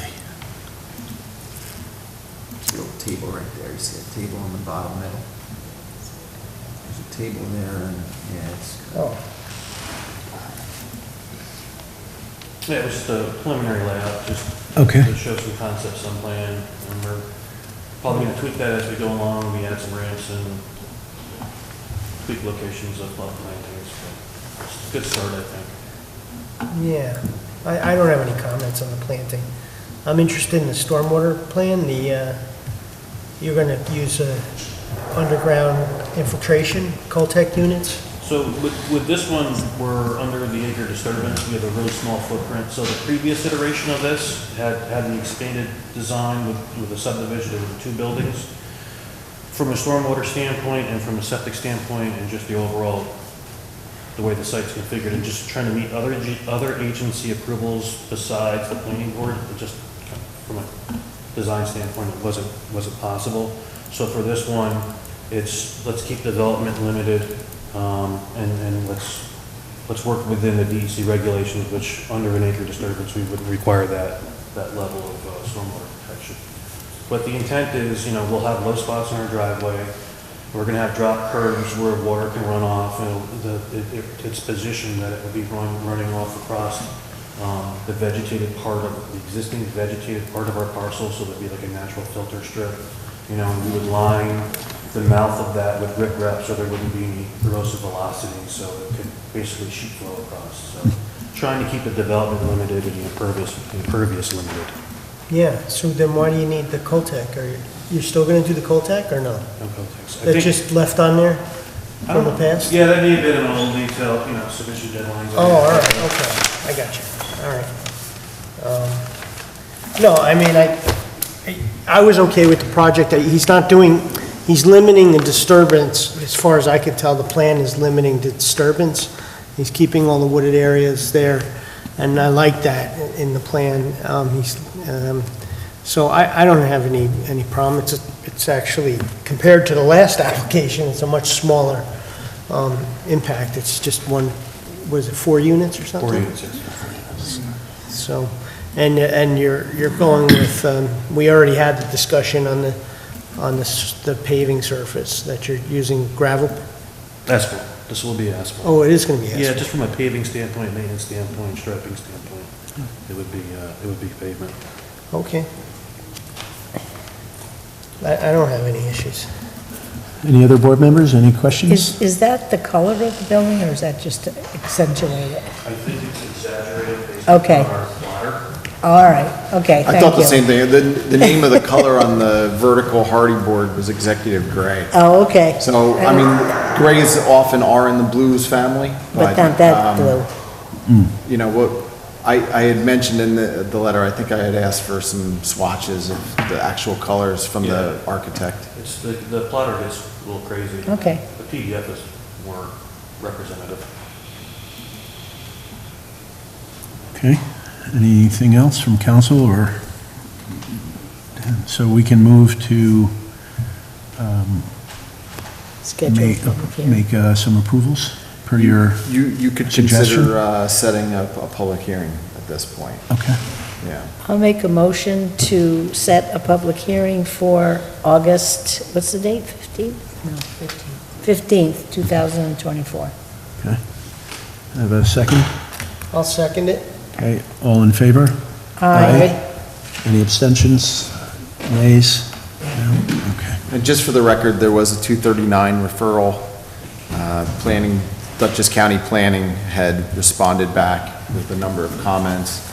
And I believe our planning department will be sending the latest plans, which, you know, address a number of those comments back to planning. So we would hope to have a response from them before then. So when you send that back, just make sure that they know August 15th is our next planning board meeting. Hopefully we'll have some comments back from them on that too. Do you need a package from us to be dropped off for that? Everything was sent already. I think it's electronic now. And you had provided a written response to those a couple months ago. Yes. So. Okay. Thank you, guys. Thank you. Next on the agenda is Savannah Estates.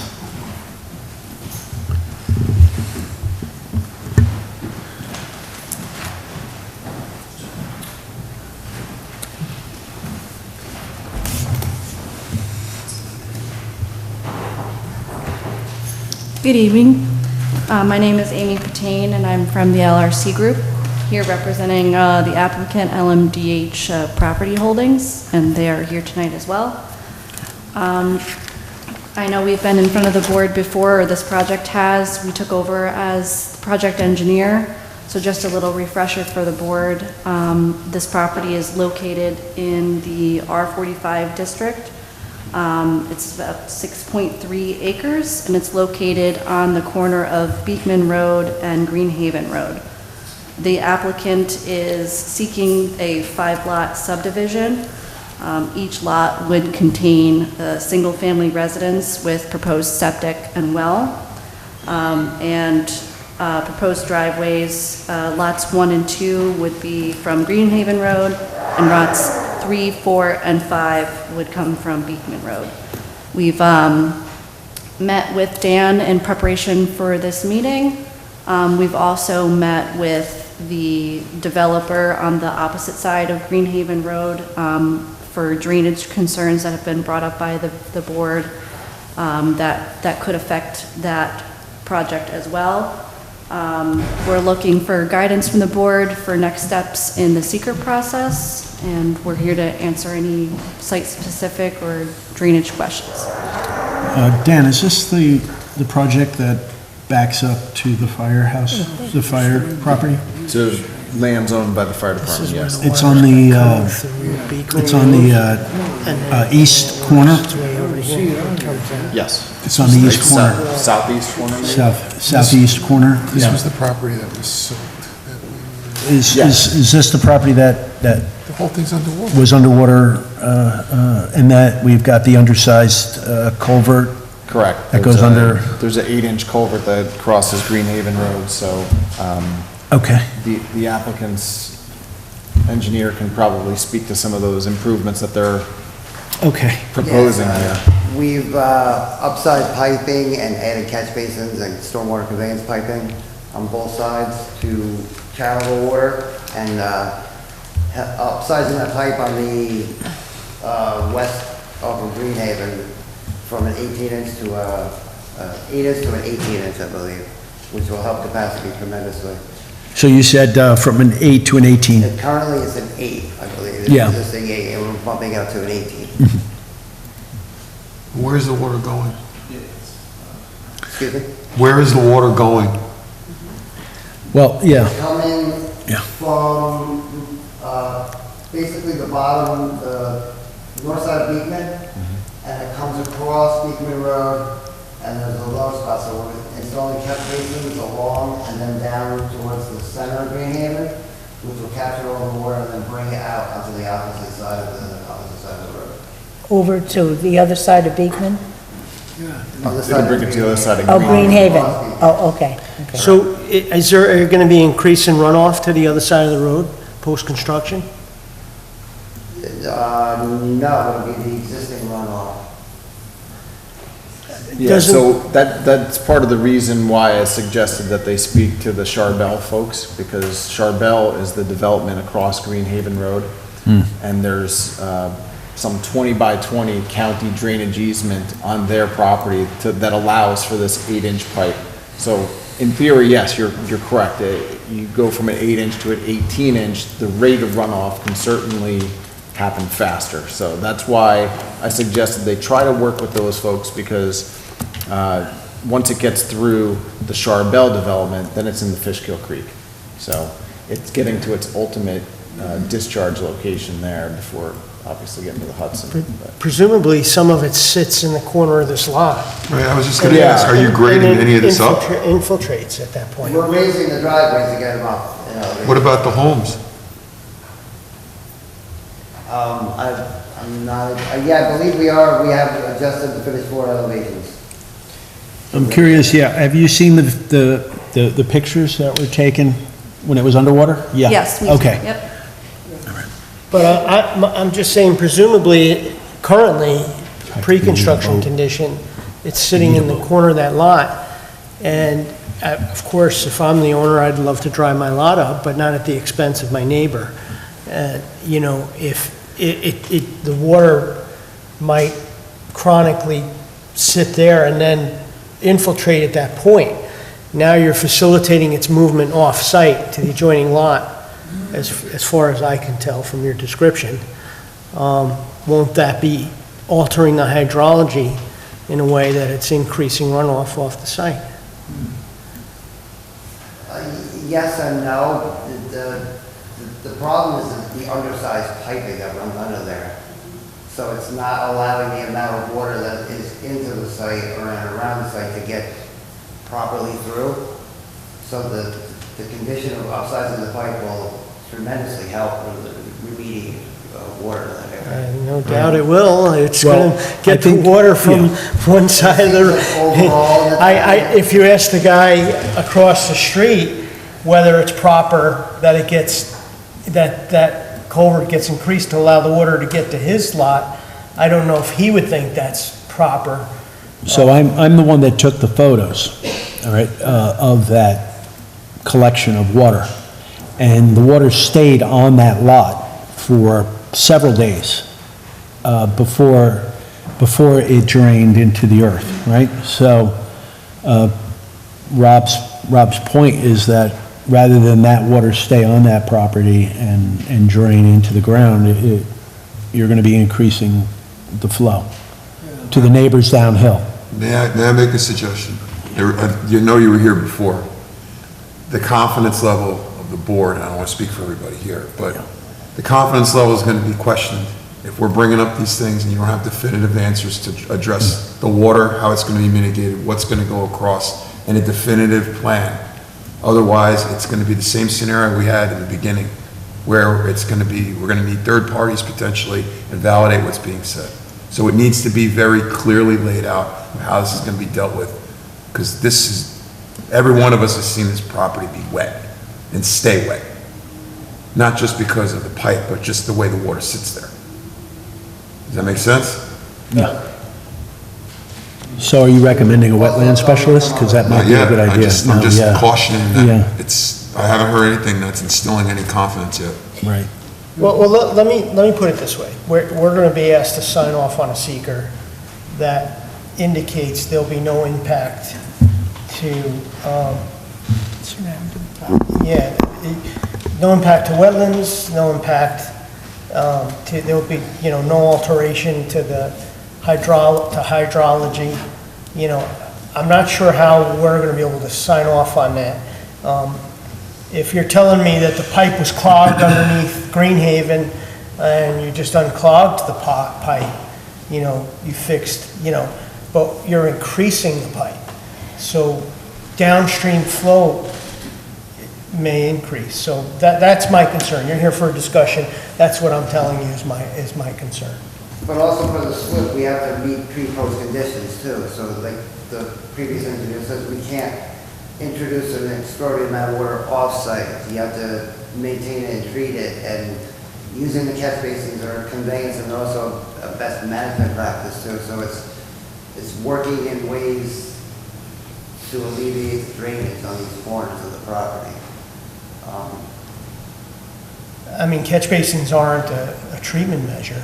They're a containment measure. It's like you say, the pipes and the catch basins are collecting, conveying, and getting it off.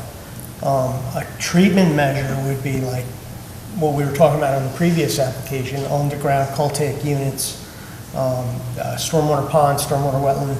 They're in the DEC best management practices. So I want to just avoid from having an issue at the public hearing where the neighbors come by and tell us, has anyone reviewed this and asked the question, why are we increasing runoff onto my property? And how would I be able to answer that question? My name is John Perota. I'm one of the owners or applicant. And so I appreciate what you're saying. And if I were owner and someone's application in their subdivision funneled water at my property and the planning board didn't take the time to understand that would be very upsetting and very frustrating. And so thank you for taking this responsibility very seriously. I think to clarify a couple of things. We changed we understood the concerns, or did our best to understand the concerns of the board or the planning board, and we saw that our prior consultant wasn't addressing the concerns of the planning board as far as drainage. And we didn't see the application going forward until those concerns were, I guess I should be speaking to all the board, until those concerns were addressed. So we transitioned consultants in order to make sure that happened, because ultimately we'd like to see this be a successful project, and we would need to address those concerns, which are legitimate. I think one piece that was stated by LRC Group, but I don't know if this was,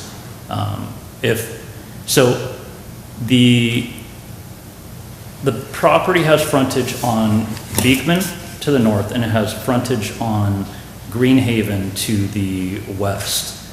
And so the road right now, it's acting almost, our property is really serving as a retention pond.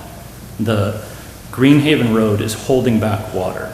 And so then on the west side of the road is the Charbel property, or one part of the Charbel property. And what our consultants did is, I don't know who was on the call, but it's my understanding there was a call with Charbel. The water would get piped from our property over underneath Greenhaven through an 18-inch pipe, and Charbel, owner of that property, understands that and is comfortable with that. And I appreciate that Mr. Kohler suggested this, because, we wouldn't want to just we couldn't go into County Road and just upsize the pipe and then also have them deal with the problem. We can't take our problem and make them responsible for dealing with it. So they understand, it's my understanding, I wasn't on the call, but my understanding is that they understand that water is going to get to their property eventually. It's downhill from us, and they understand they're going to have to work with it anyway at some point. And so my understanding is they're open to the upsizing the pipe, and they don't see it as us putting our problem on them, but they see it as something they need to work through, and that they're, correct me if I'm wrong, but maybe you could elaborate on that call. No, I think you're doing a great job explaining. Yes, we spoke with the developer on the other side of the road, and they are willing to, they understand the issue, and they're willing to work with us to resolve it. So they're going to receive the water off your property and help you contain it on their property? Because if I understand, how, things could develop, that water on their property could make its way down to the neighbors further towards the Taconic. And I know from the past meetings that we've had here regarding this property that there are a couple neighbors highly concerned about the amount of water that exists already. And, the undersized conduit kept the water on your property. Yeah. Right? And there was a slower velocity. Mr. Chairman, if there are property rights that are affected across the street, the Charbel property, then this board is going to need to see easements Right, that's what I was wondering between about. property owners.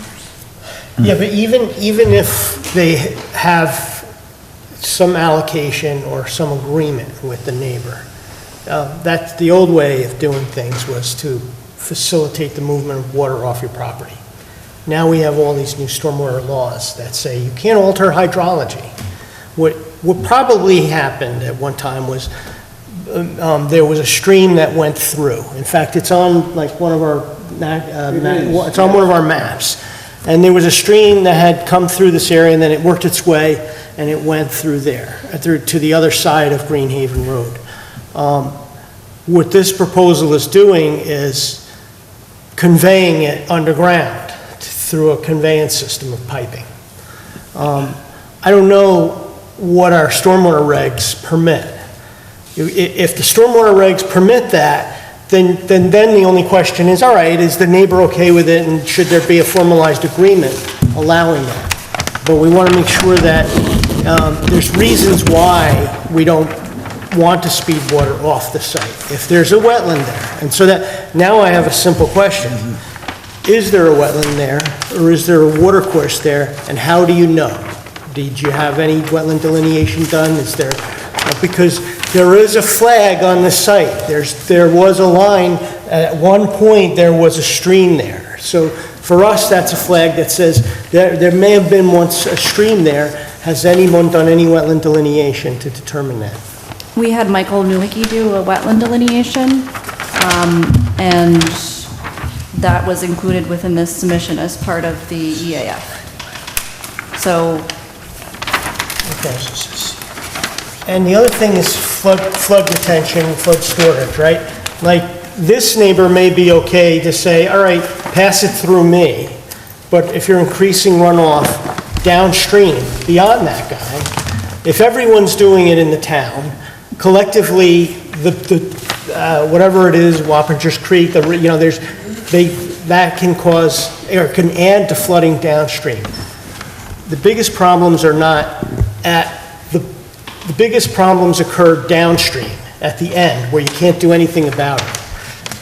Upstream is where the solutions are. If water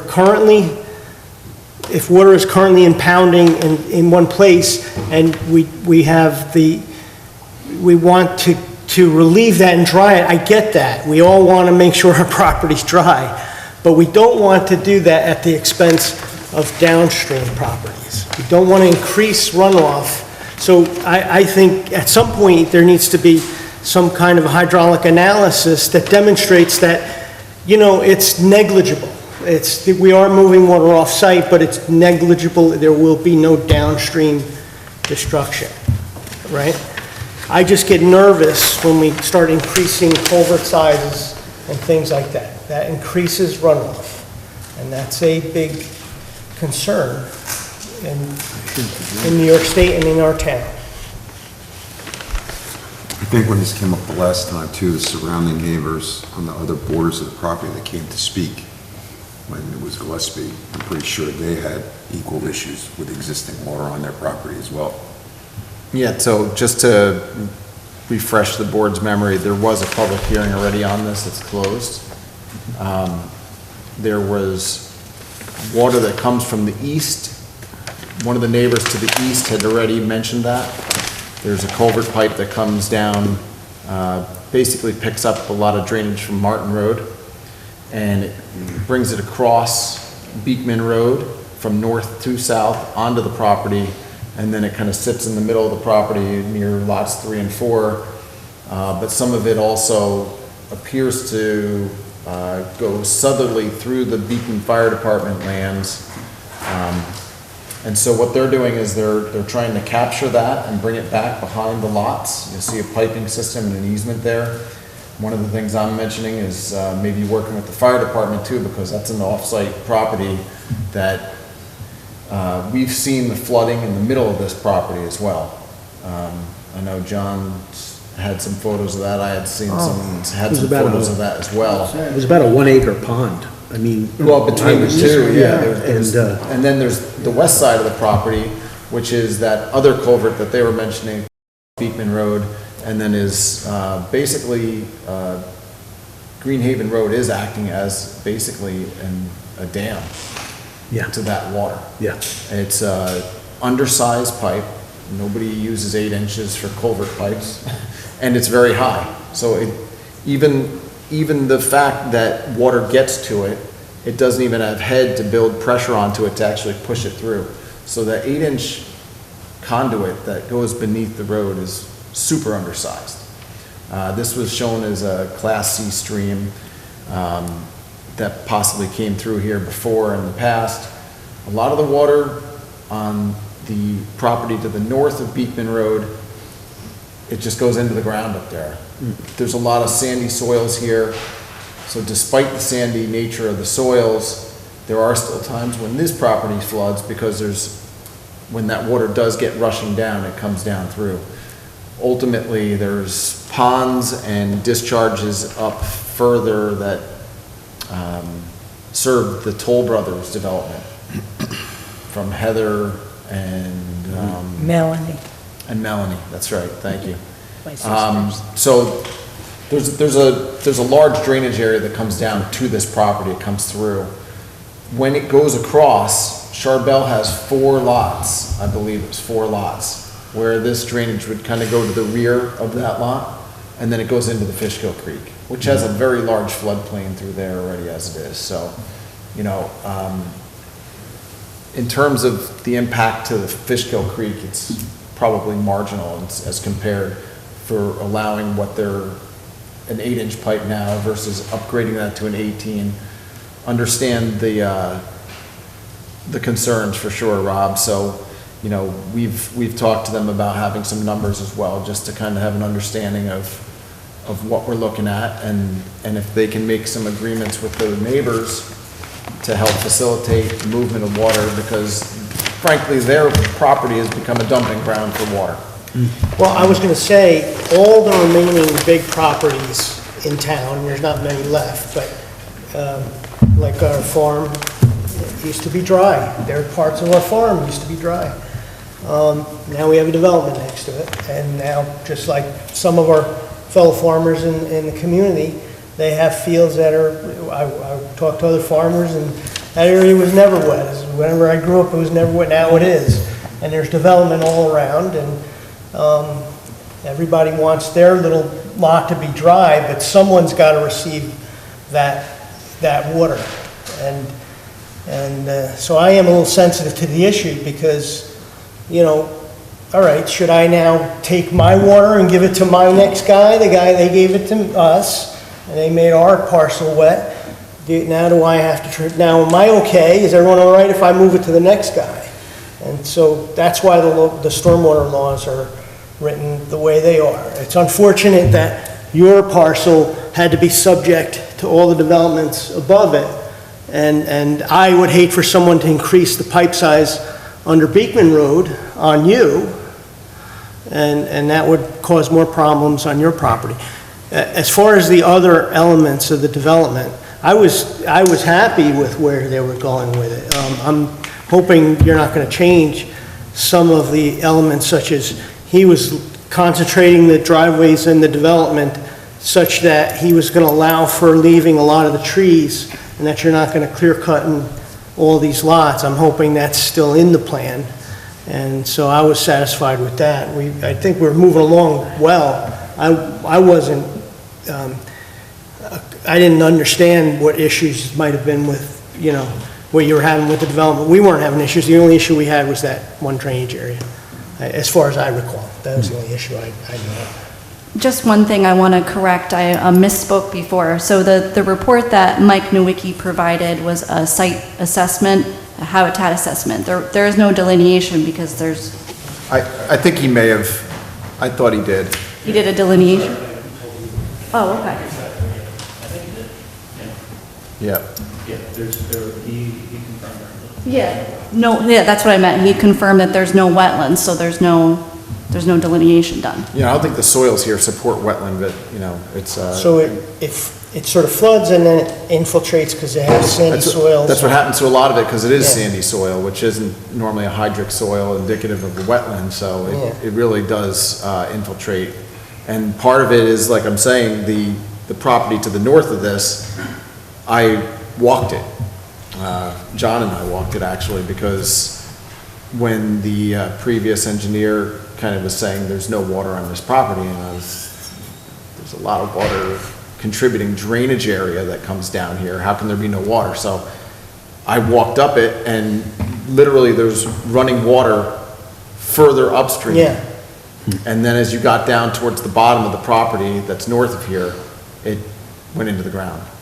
So it was finding ways through the subsurface and whatnot, and a lot of that has to do with sandier nature of the soils. So what we recognized with some of the storms after that, which you all saw the pictures of, was that when we have a saturated condition and we get some of the fall type of runoff, and it's happening a little bit faster and a little bit more of a condition that allows for the runoff to happen, this property actually was getting very wet. So, you know, a lot of our initial worries about the water that was entering onto this property were verified by that.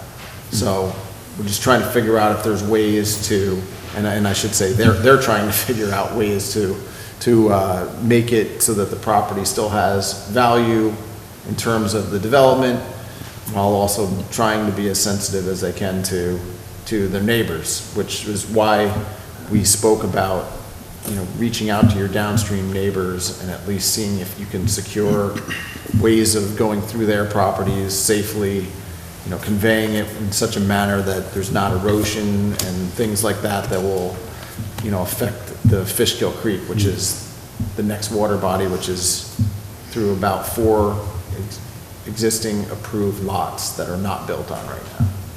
So that was part of that conversation. And then same thing through the fire department part, through the middle of the south of this property here. It looks like it must build up a little bit and then spill onto the fire department property.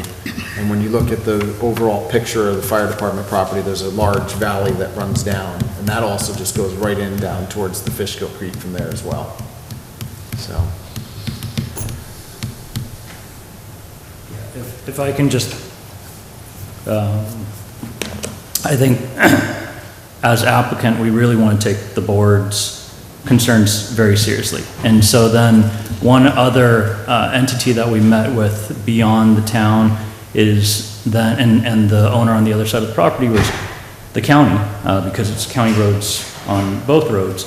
So Bill Trefalo came out, met us on site, and was very sympathetic, because I think what the other piece that he was identifying as far as water not only coming from north and coming from the east, coming down Beekman and across Beekman, under Beekman, but he was also, he identified, which we didn't realize, coming down Greenhaven. Like he was walking down Greenhaven, and so the water is really coming from multiple angles, and I think he was seeing you know, he couldn't promise that work was going to be done, but he was extremely sympathetic as far as the situation and what the property was being responsible for.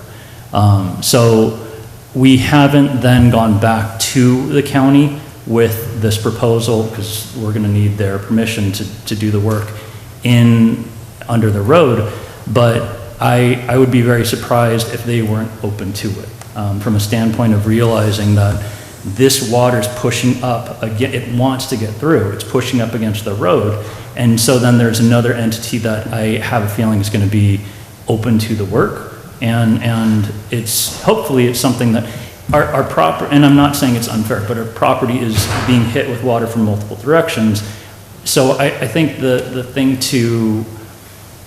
I definitely agree that if we're increasing impervious, we should not be directing any of that water off our site.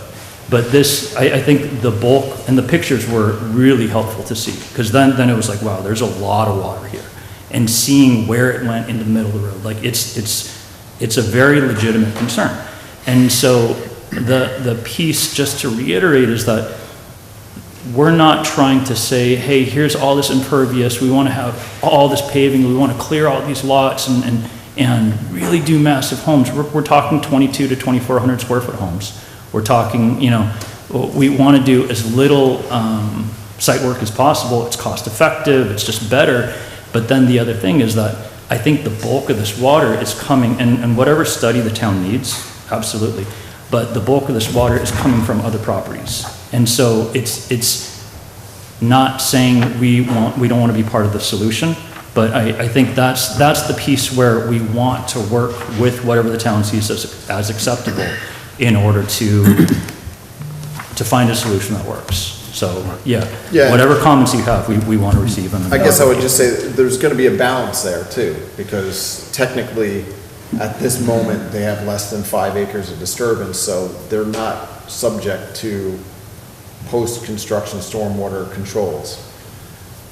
We could balance the fact that there's a lot of drainage here and try to have them deal with some of their own impervious on the site, because we have that authority in terms of our drainage requirements in our codes, but then we have to balance also how they're going to do that. So if we said, you know, provide a series of Coltech chambers that allow for your rooftop runoff and a portion of your driveway to try to infiltrate into the ground, that could be a good thing. You know, the detriment, of course, to that is more disturbance and then, you know, more tree removal too, because the footprints are trying to be sensitive to the trees. That was one of the CAC's early comments about, you know, referencing some of the tree code that's in place with the town. So I think we just need to try to give them some guidance on whether or not maybe that's a concept that you'll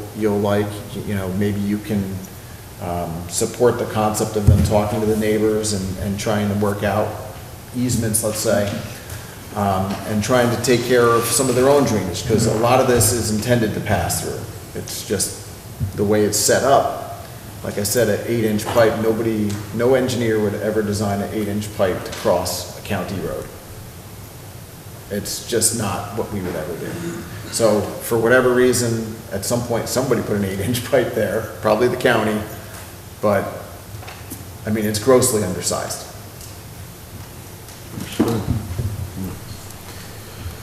And another thing that we've talked about that we would be open to is along Beekman Road, we've dug some test holes. And so then if the town would like to see some dry wells or something to try to get some of that water to infiltrate, or to have a small basin there, like we would need to clear there anyway to get the pipe in. But then if there's some way where you want us to retain some of that water, because the soils will go in, and so then if it's beneficial, then we would be very open to whatever the preference of the town would be. Yeah, and I think that would probably affect your lot 1 because of separation to stormwater practices to the proposed septic. I mean, maybe there's a way to move that septic system around a little bit more and still try to preserve that lot. But that corner is definitely something where if you grab it with piping like this, we're gonna lose some of that opportunity for groundwater recharge there, so. Sure. I think that there's some validity in what you're saying, and that would be helpful. Probably be helpful to your overall analysis that Rob is talking about understanding how much is actually running through. To go to the highway guys and ask them, wouldn't you want a bigger pipe? Of course, if I'm a highway guy, I want a bigger pipe, I don't want my road destroyed. They're not out there making sure that we're worried, we're protecting stormwater, that's not their charge, okay? If we had our firemen and our druthers, we'd have, much better access to every house. Maybe every driveway would be 20 foot wide. Wouldn't that be better for fire trucks if every driveway is 20 foot wide? But, so we have to balance, and our job is to assess the impact. And so, what I would suggest is doing bioretention in that corner. Embrace the fact that there's water there. Do a bioretention basin. Put plants there that'll enjoy wet feet.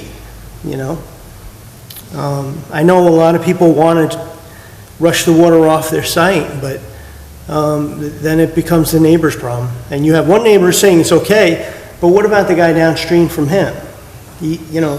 That water, he's saying, well, yeah, you can keep going until we get it to Fishkill Creek.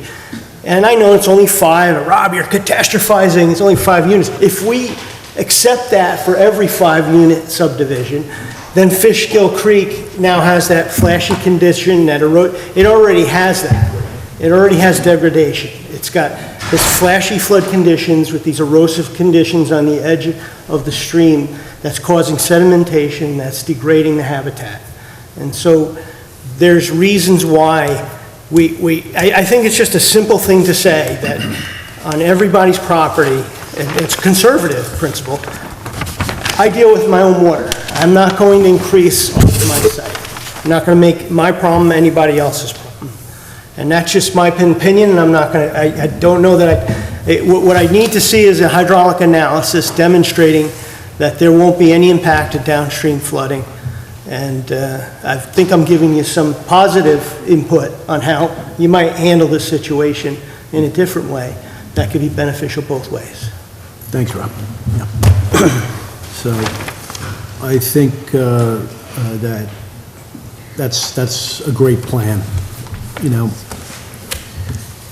The corner lot might be an answer, for mitigating, the downstream flooding of water to the other neighbors. Trying to treat it on property. That's right above that. Any other board members No. have any comments or suggestions? Just need to see evidence. He agrees as well, hydrology reports and such.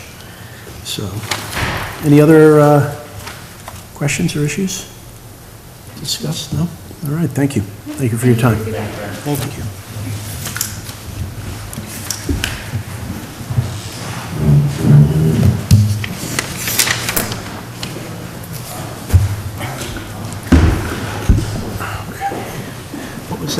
What was that other plan? Just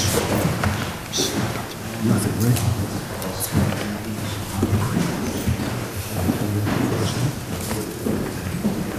Oh, okay. So this is a heavy corridor here. Yeah, I'm thinking, how's that going to affect it? Which one is it? Not to get ahead of ourselves.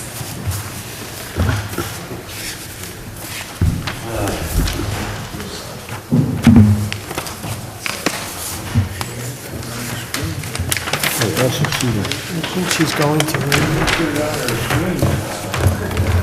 I can see it. Hey, Brian.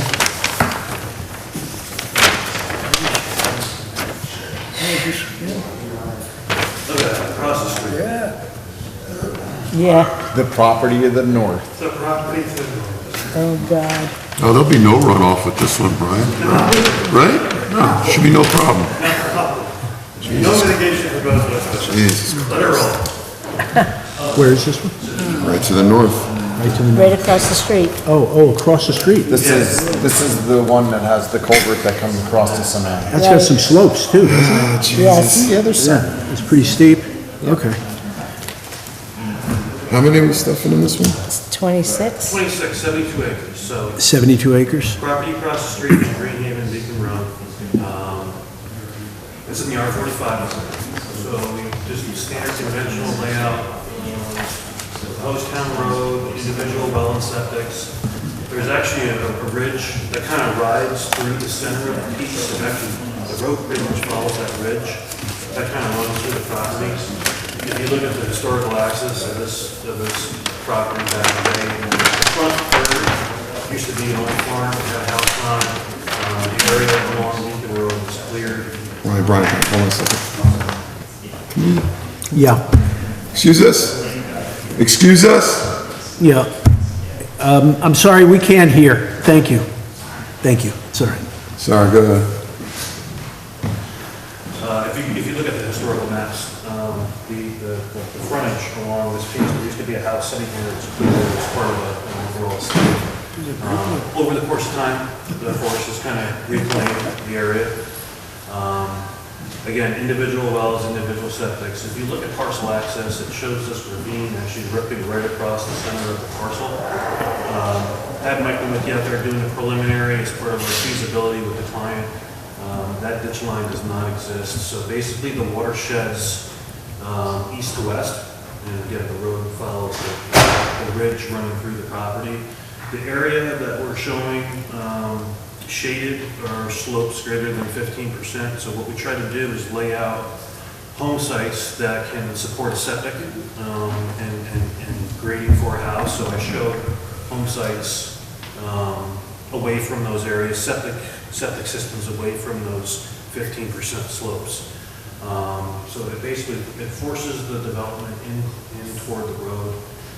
This would be like any other subdivision, subject to New York State DEC stormwater regulations. You need a full survey on this, habitat assessment, standard issue. So what we're doing tonight is just to try to gain some input from the board on the proposed layout. Obviously, we're sensitive to what's going on across the street. And we, obviously work with the board if this project does move toward the more formal application scenario. And speaking, this is again a very busy intersection. We have Beekman Springs to the west of us and to the south of us. Obviously, that hasn't been constructed yet, but in speaking preliminarily to the Dutchess County Department of Public Works, it's my understanding that they recently had, in the last year and a half, an intersection approved for that property. When and if that property does get built, there will be signalization there. That analysis did not incorporate any development on this side of the road. So in talking to the permit engineer and to Steve Gill in engineering, we'd have to take a look at it again if this rolls forward, is how we would align our intersection with that latest approval and how they positioned their signalization. From what I understand right now, they're mast signals, so they're arms with a traffic light on them. So we would have to position our driveway accordingly. Without running the traffic analysis and just talking really engineer to engineer, if this subdivision came first, it wouldn't warrant a traffic signal. But when and if Beekman Springs came in, we would have to be a player with that signalization. So as part of our approval, we would have to upgrade that analysis to incorporate ourselves, right? And then we probably have to put some money aside that when and if it does get built, our portion is paid for or bonded somehow. So we've kind of gone ahead and trying to look at the overall picture of where this subdivision could end up going, and obviously traffic would be part of that, and traffic engineering would be be part of that analysis. So just want to introduce it to the board, see what the board thought. We did do preliminary soil testing on site. It's actually, like I said, we're part of that gravel corridor along Beekman Road because we did have the mine across from us. So the lower third is beautiful sand and gravel. No instances of modeling or heavy clay, anything like that. And then as you work up the hillside, the material does get a little bit more clay, a little bit of silt, but honestly, it's surprising that this piece of property didn't have heavier soils than used to kind of Beekman where the soils aren't necessarily the greatest. But in this corridor here leading down toward that gravel mine, the soils were surprisingly good. I know we do get a fair amount of runoff above us, and obviously if this project takes it to the next level, we would incorporate that runoff. I'm having a feeling that we probably work with maybe the neighbor across the street, being sensitive to those neighbors and how we handle some of the drainage associated with this. Isn't there a stream on this frontage here? Yeah, it shows as a Class C, I think, that runs through that ravine that you were talking about earlier. Yeah, so if you, this is Charbel's over here. Okay. Right, and they have a little cul-de-sac, right? So I think there's two pieces of property here that are occupied. This has got that newer house, that newer Razor Ranch built, right? We have an existing older house here. So Charbel is sitting right here. There is a ditch line, believe it or not, it actually rides right along our property line here. Oh, okay, on the side.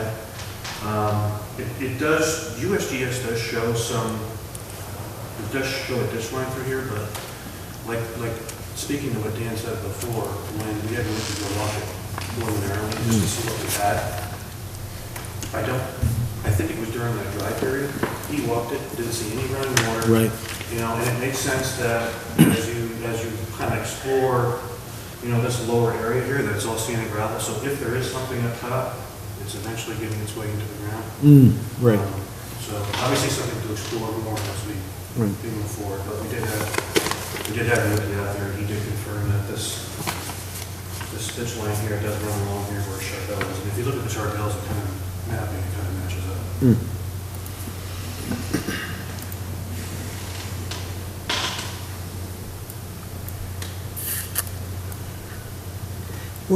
How would you describe the site? Is it completely wooded? It's wooded, it's been logged. There's a couple of trails through there, alternative vehicles going through. Are there any open areas? We're right below, see where I have that cul-de-sac shown? Yeah, right below there is an open area you can walk around. It may have been logged maybe 15, 20 years ago, so there is some open areas in there. Toward the front, it has more scrub brush and undergrowth, because that contained the old home site back in early 30s, 40s, back at that time, and it's eventually grown in. But yeah, that's why we kind of push development hopefully closer to the road. We want to preserve natural areas and provide, you know, buffers to our surrounding neighbors.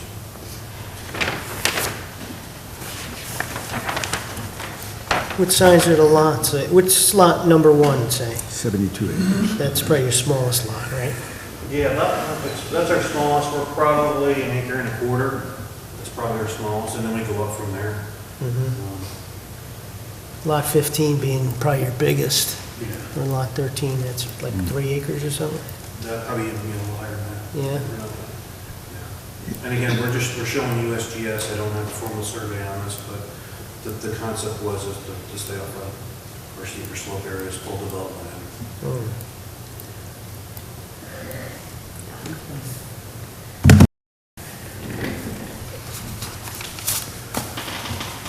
Thoughts, concerns, anything? So, Just do your homework. yeah. It's a lot to look at right now after what we were just talking about, so I think we need a lot more information at this point, that's all. Just wanted to get a feel good from the board, from pre-application. So, I'll talk to my client, we'll still testing, we'll see which way he wants to move forward. But the idea is still not to completely clear it, right? Yes, just, we want to keep it vegetated, I was gonna ask you, are you anticipating any variances at this point? Have you received any? Anytime I do my stormwater plans, we try to keep the disturbance reasonable. Clear cutting is just a nightmare from a stormwater standpoint. Even regardless of stormwater sizing, just the construction aspect of it, when you get these heavier intense rains, you don't want to have open disturbed areas, so we try to keep it close to the road. Well, I mean, it seems like a lot of houses on a steep area, and there's just not a lot of, you're showing, and I know it's really early on, I get it, but the area you're reserving for stormwater seems small in comparison to, it's just a general comment. It's not based on any calculations or anything. I think you're allocating very little space for what you may need. You're going to generate a lot of runoff here, a lot of impervious surface. There's a lot of houses, a lot of driveways, a big long road, and I don't know if, you're going to have enough with what you're showing on this drawing, space for stormwater. But I know you, Brian, you're going to run your calculations and do your due diligence. Instead of an 18, we're probably looking at about a 15. You know what, I think with this project, since we're close to that Charbel property and the existing culvert to the west of us, I'm anticipating, since, if you look at the soils mapping, a majority from here down, almost the bottom third of the property is sand gravel. Yeah. And that's from a DEC standpoint, that's what they look for.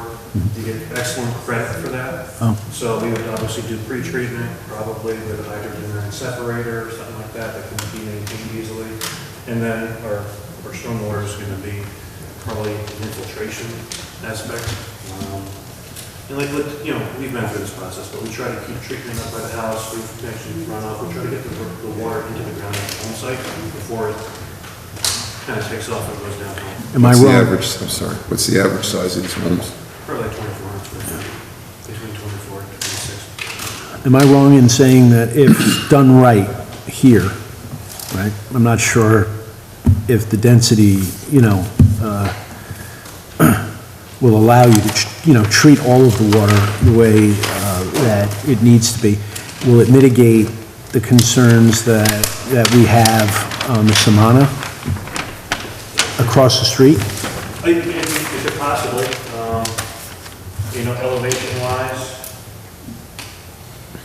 elevation-wise, we're lower over here than we are over Right, here. yeah. So there could be some benefit to helping our neighbors across the street. So I think, Rob's concern, although, the calculations haven't been done, that's probably the best way to go, So that might help the downstream neighbors as well. I mean, to be consistent with every applicant, I'd want you, whatever you end up with, we need to make sure we're not increasing runoff downstream. That's it, yeah. And then, the good thing about this site is we have that infiltration of type A soil at the bottom, which speaks to what you're saying, it gets it in the ground versus in a pipe and shooting down toward a neighbor. Yeah. And I am concerned about the fact that it's all wooded and it would appear to be there's going to be a lot of tree removals. So we'll need that information to base our judgment on, how much forest we're removing or trees we're removing and how we're mitigating that effect. And that's my comment. Okay. Thank you. Appreciate it. Thanks. Yeah.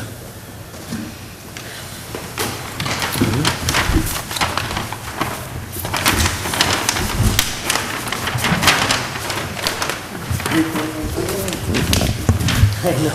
We're down Holding today. the get this. SWIP. I thought this was SWIP. I was trying to point that out too. Thankfully, nobody has to see it. Huh? Thankfully, nobody has to Yeah, see right? it. But he did have one of equal size. Yeah. It's a lot of houses.